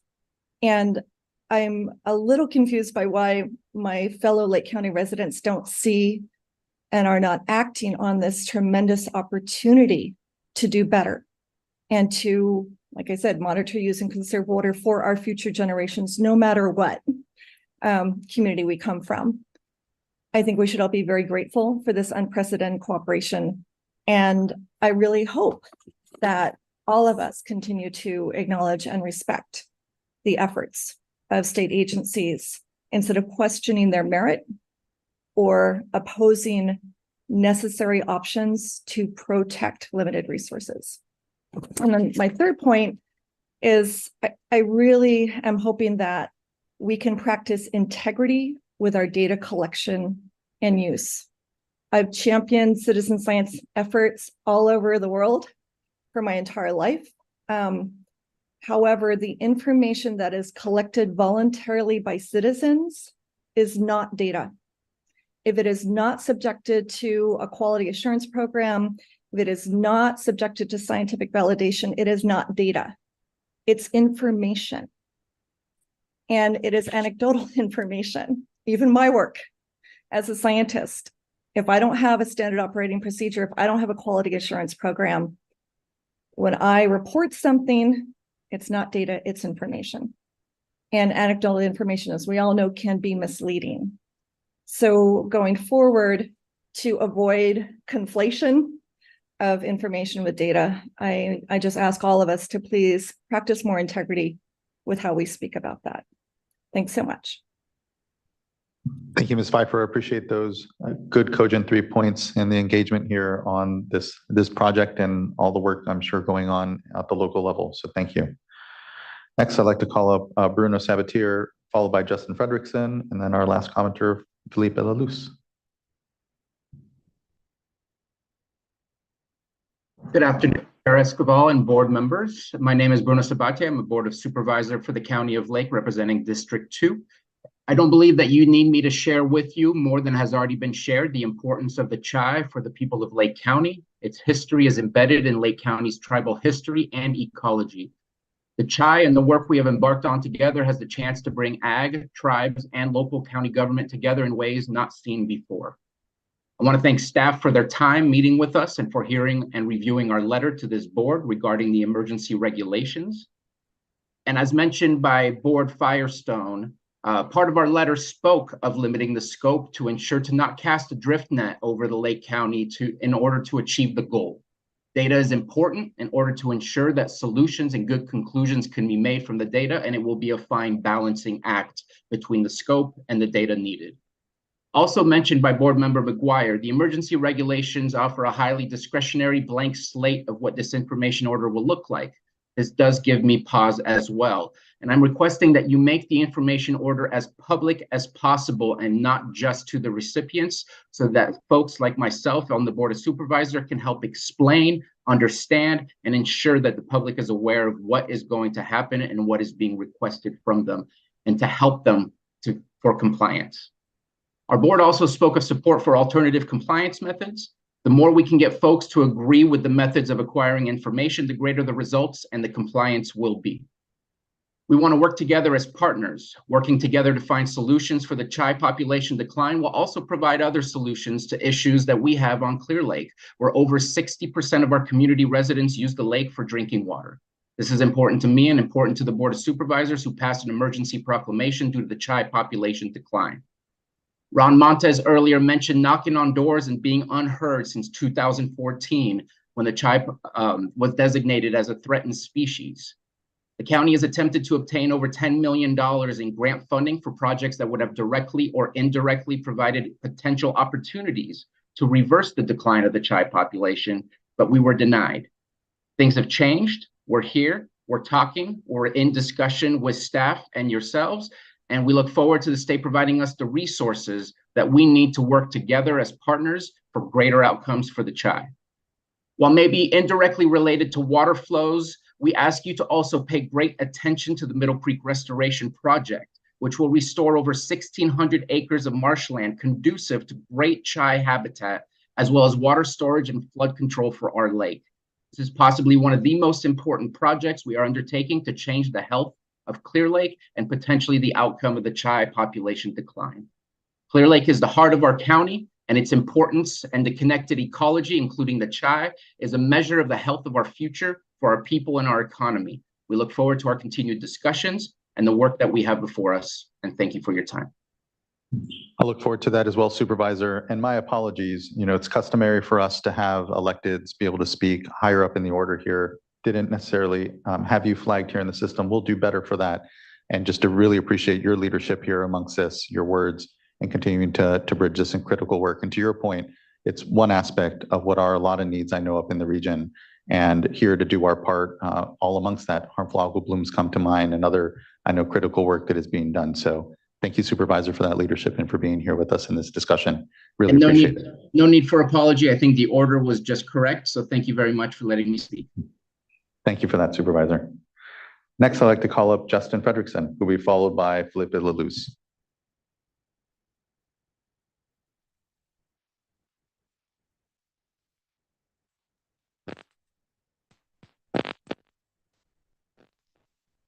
Mr. Fredrickson should have been invited to unmute.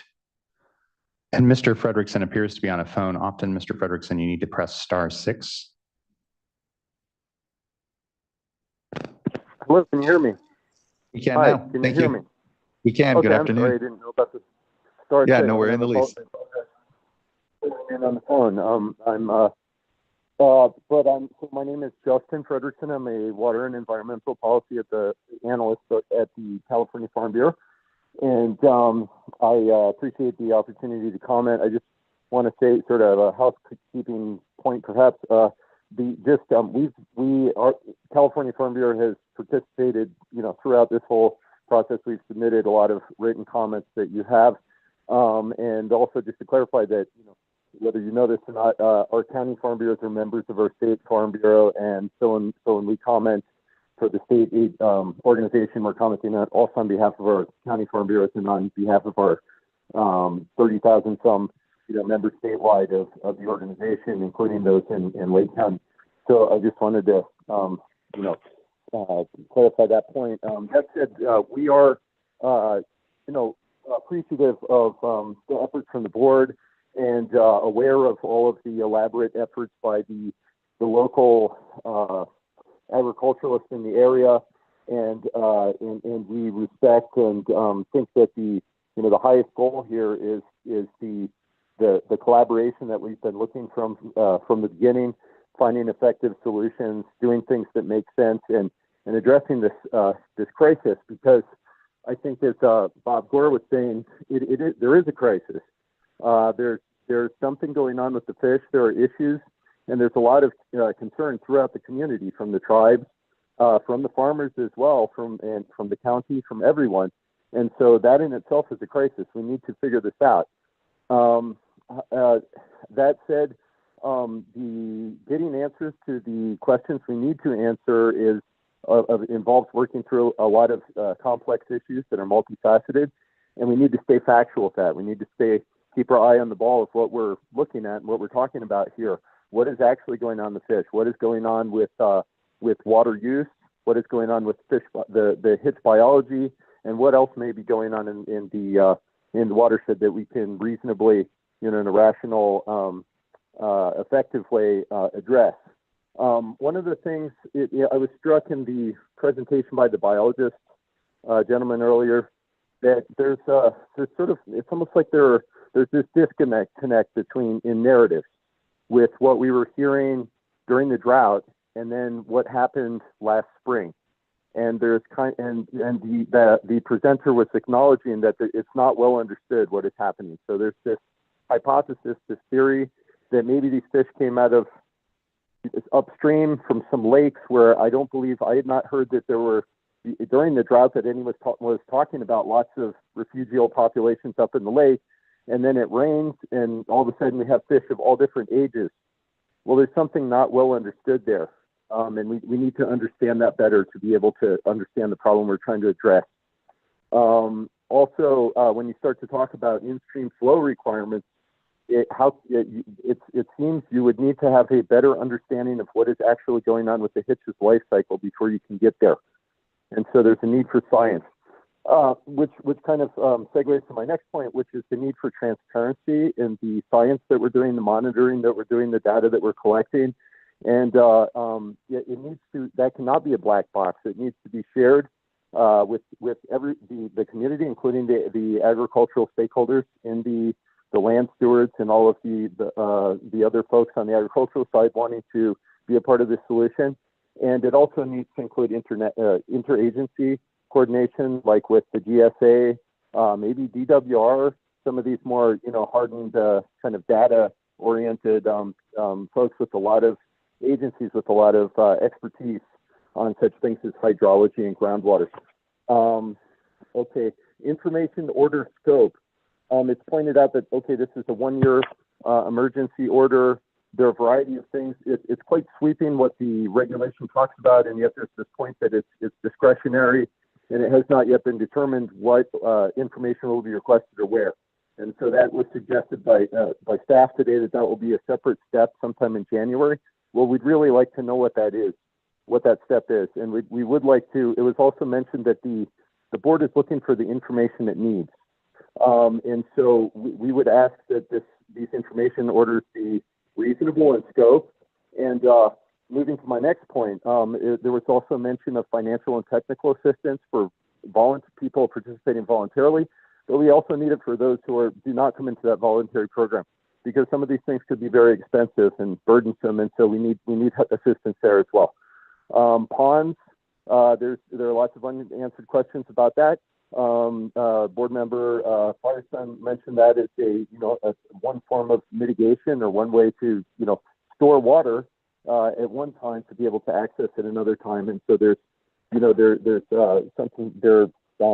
questions to be explored there as well.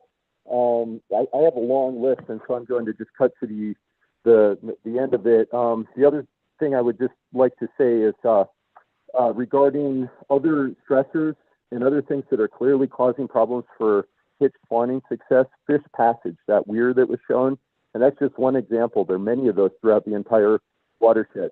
And so there's a lot of watershed function that needs to be regained and restored in this watershed. A lot of very helpful things are laid out in the conservation strategy. I would like to know what's happening with the conservation strategy. Has it been finalized? Is it being pursued? We need to expedite all of those things, streamline all of those things, and doing them in tandem as we do incremental, logical, justified things on the water use side. And then also, pools, wetlands, a lot of that function was lost. There's a large restoration, in-lake restoration project that's been proposed for a long time. I think there's an EIS out and everything. If that were implemented, one of the other competing hypotheses is that the fish were in the tules. So if that's the case, I do believe that recovering some of those wetlands habitats and the tules in the lake could go a long way. So I appreciate the opportunity to comment, and we'll get this right. Thank you, Mr. Frederickson. Appreciate those comments and the continued engagement. Last, I'd like to call Felipe Laluz. Thank you. Good afternoon, everybody. My name is Felipe Laluz. I'm a senior environmental scientist with the California Department of Fish and Wildlife.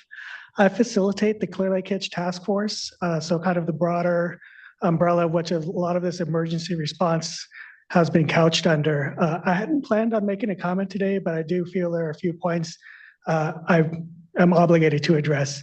So thank you for giving me this opportunity. And of course, thank you to everybody at the board, the Division of Water Rights, the tribes, the Lake County Farm Bureau, the Wine Grape Growers Association. This is truly an unprecedented collaboration, and I'm honored to be a part of it. California Department of Fish and Wildlife sent a letter of support to the board supporting this information order, or supporting the emergency regulation to support an information order. And that's because we are grounded in data. We need good data to make solutions, and appreciate all the efforts that citizens are bringing up, alternative forms of compliance, but we do need good standardized data, and that is first and foremost. So that's just to remind everybody that we are in support of this letter. I've heard a lot of talk about there are other issues facing the Hitch. Yes, we have a task force that is trying to address this massive complex web, but we do want to reinforce that it's not an or question. It's not tributaries or the lake. It's not the watershed or water extraction. It's and. These fish rely on tributaries for a part of their life period. They do have alternate life histories that we are looking at how to support and bolster. Part of that is carp management to support spawning within the lake. Cultural burning by Robinson Rancheria to restore tules. The list will keep us here all afternoon, so I'll spare you that. But there are many factors, and we are trying to address as many as possible, and appreciate that this is a focused information order addressing a specific question, which is how groundwater affects in-stream flow. The other concept that I want to bring up is the datum. So those of us with a scientific background have been trained to think about where we are measuring from.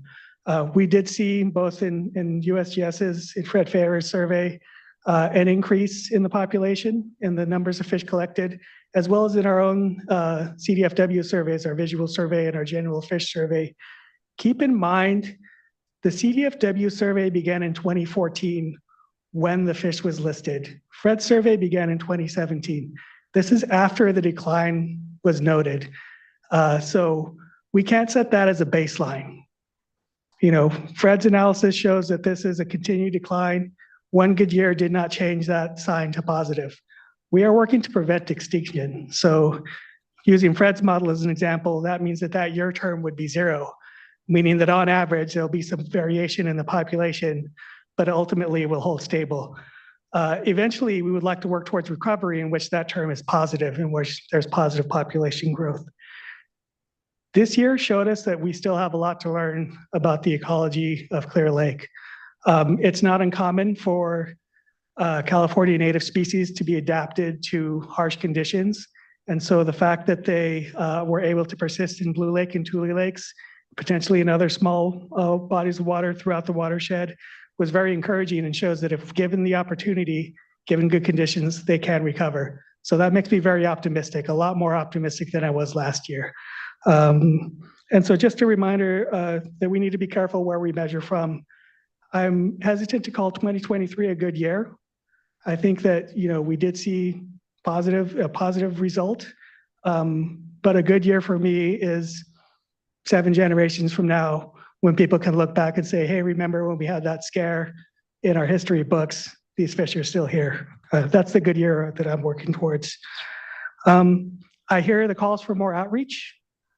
My supervisor, I hope Claire's watching, but I'm committing myself, Chuck, our director, committed me for another year on the task force.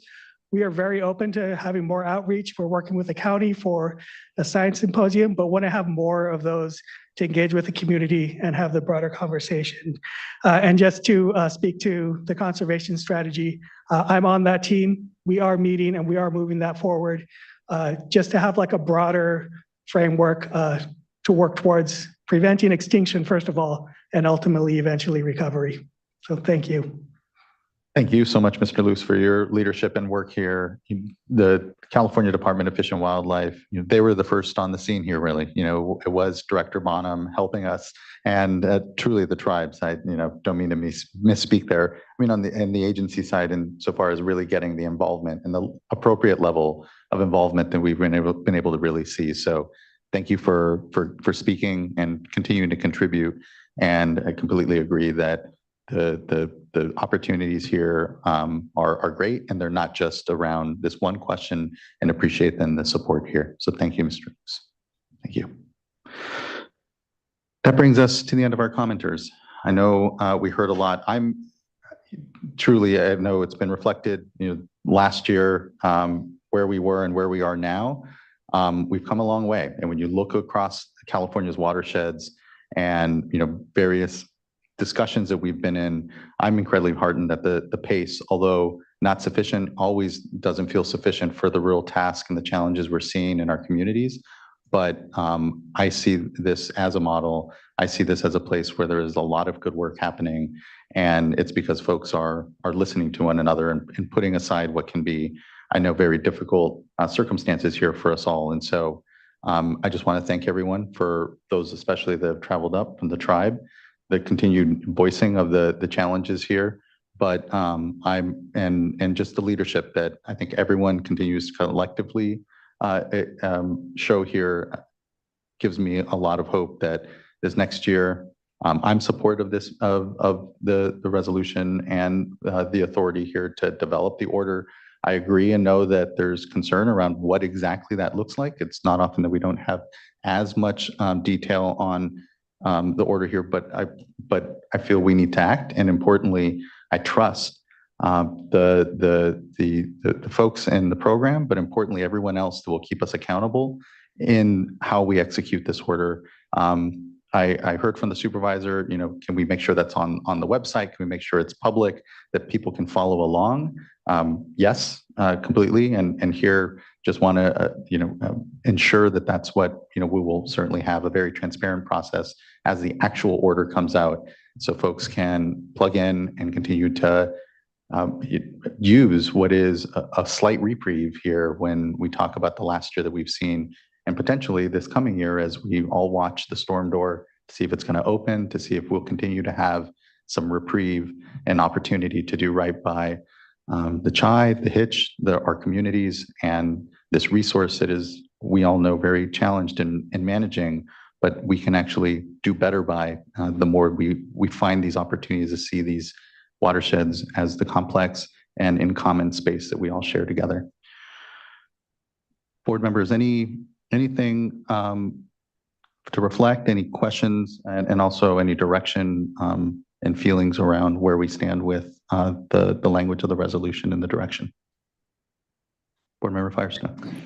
Yeah, I agree. And I also want to say thank you to everyone. And I think particularly to Rebecca and Will, it's not easy to set a tone of collaboration in a really polarized environment, and to really, and I think words really matter, and the messages you send really matter. And I think especially as we set up how to move forward here, we should be setting this up as, I think somebody spoke more eloquently about really that this is an opportunity for everyone to work together in an unprecedented way, and to help us all craft more effective solutions.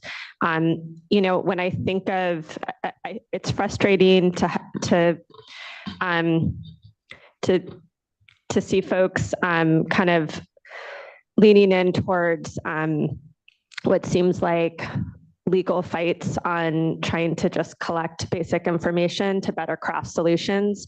I hope that everyone is going to be putting all of their efforts into trying to help us get the best information so that we don't have to use more crude regulatory powers. I think everyone is better off when we have really much more fine and detailed information to make sure that whatever intervention and regulatory tools we may have to utilize are really targeted to where they can be most effective and will make a difference. And I think, I know our vice chair said in a stakeholder meeting up in the Clear Lake region that I really do think data is our friend.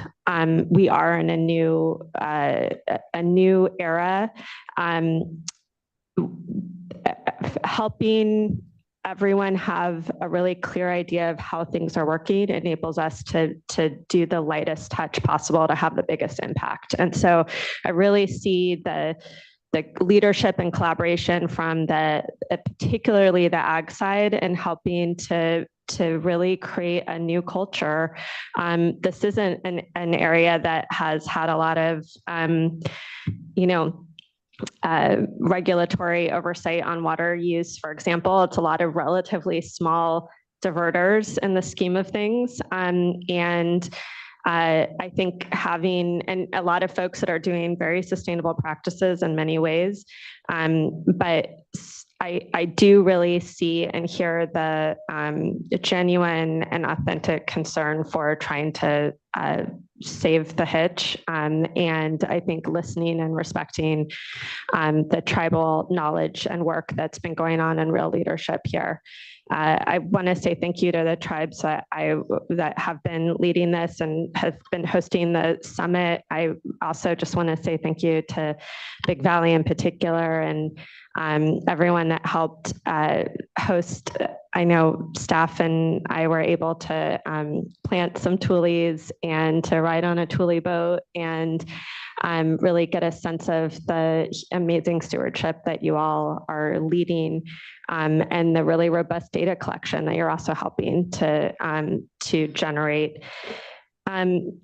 So I'll just say I think two things. One is I think the vice chair's suggestion on adding language on barrier removal, I think is what was suggested on other factors, is great. I mean, I think staff have been helping to keep us updated on the full array of activities going on that Felipe, you mentioned the task force is coordinating, and we have unprecedented coordination on that.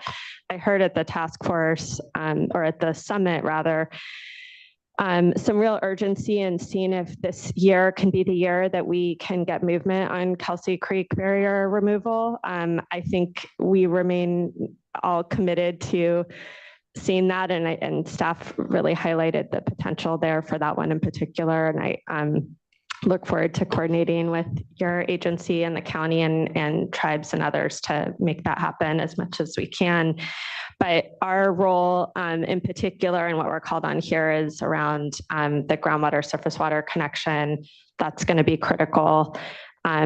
So the last thing is just, I don't think that I don't think this needs to be in the resolution, but I think just really clear direction and commitment here is that the information orders that go out are posted publicly available on our website. I'm sure we will be having workshops on helping people to figure out how to fill them out, but that those are widely publicized and shared, and that we are also also providing that same level of transparency on the scope and participation of any alternative compliance programs as well. It may be that it works out to have a really robust alternative compliance program that has most of the people in it. And if that's the case, that's really the area that I think the public needs to understand, not just the information orders. So just that transparency right away, and broader than just the participants, I think is going to be really important. And, oops, I'm happy to make a motion when we're ready to do that. Yeah, let some other board members perhaps weigh in. Board Member Morgan.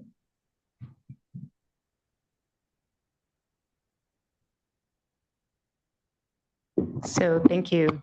I don't really have much to add at this point. Just really want to thank everyone for being here, raising your voices.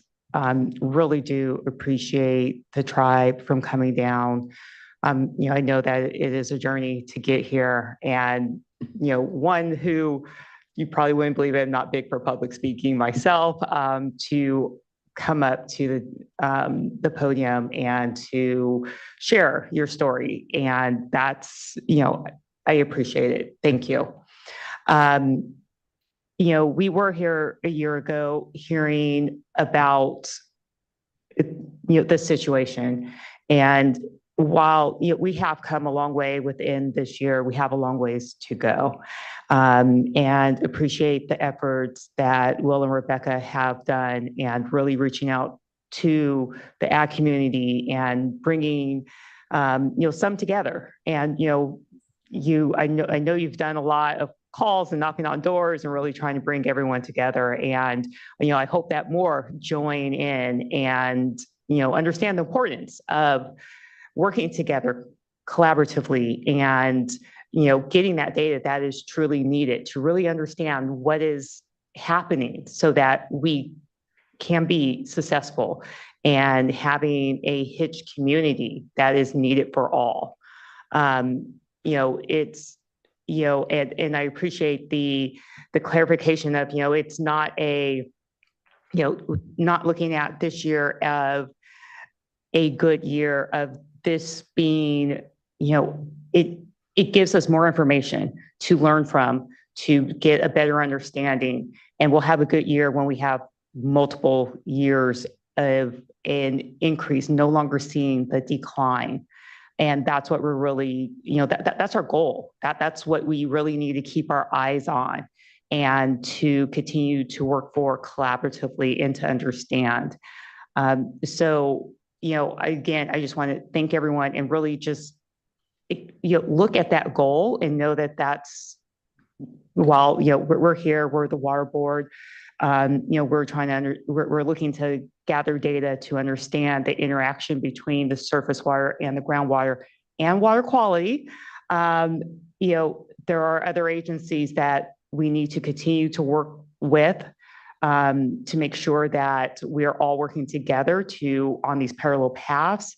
We need to continue to work with all of our partners, the tribes, all of us together in this is how we are going to be successful in getting to making sure that we're seeing that end goal. And so really making sure that's what we're focused on and that we're able to achieve it in not only this 1 year, but those out years, because we get lost in the details of just this 1 year. And today we're going to lose sight of that end goal. And I really want to make sure that we do what we need to do today to get to where we need to be in the future for the future generations.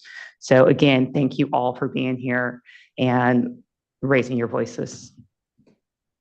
You're here. Thank you, Board Member. Board Member McGuire. I think all I'd like to do is just echo the other board members' really good, constructive and thoughtful comments that were made and say that I'm in support of the resolution and the emergency regulations and with the addition of any proposed language staff have on whereas number 5. Yes, or 4 perhaps, I think. Yeah, well, and Vice Chair. I don't know if you had anything further, and importantly, the vice chair did flag earlier just a desire for some language change. So I'm not sure if folks have anything prepared to try to respond to that. Chair Esquivel, we do have a proposed edit, and I believe we've sent it to Courtney. And I will note that it's actually in the resolution clauses, not the whereas clauses, I believe. If you can scroll down to resolve number 5.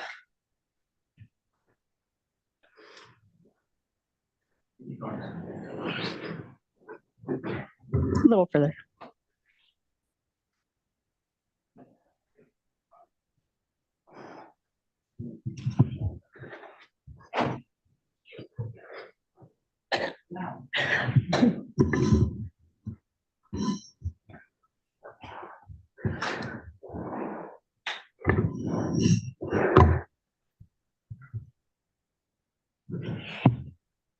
So here we propose the underlined language, which is to add and use the data received to refine hitch protection efforts and reassess the activities potentially impacting the hitch population. That is the only change we made during this meeting. I'm supportive of that. I think that works. Looking to the vice chair. That's good. I'm supportive as well. Thank you so much. Thank you as well. Thank you, vice chair. All right, I'll move to adopt the item with the changes read into the record. I'll second.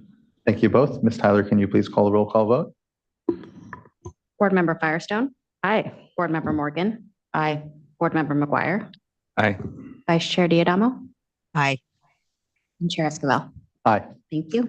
Thank you as well. The vote is unanimous and the item is adopted. Really appreciate, again, the tribe's voices here, everyone's voices and contribution to this, and a lot more work to go. So thank you. And with that, it actually also brings us to the end of our 2-day meeting. And so I would just like to, oh, it doesn't, I apologize. I almost adjourned us. It brings it to the end for the rest of you. We have closed session, so we will actually still be in session. It does not, we are not adjourned. Mr. Laffer will come back in and adjourn us once we are done with closed session. It brings us to the end of the public meeting. And so thank you, everyone. We will be here in 2 weeks, December 19th, 9 a.m. And until then, we're in recess in closed session. And Mr. Laffer will adjourn us. Anything further, Mr. Laffer? Only thing is for the board members' benefit, we will be meeting in conference room 2540. And is there any desire Let's for have a lunch? quick break. Oh yeah, do you guys want to do a lunch or? Let's all plan on being there in 15 minutes. That work? Okay. Okay, so 1:15. Thank you. Thank you as well.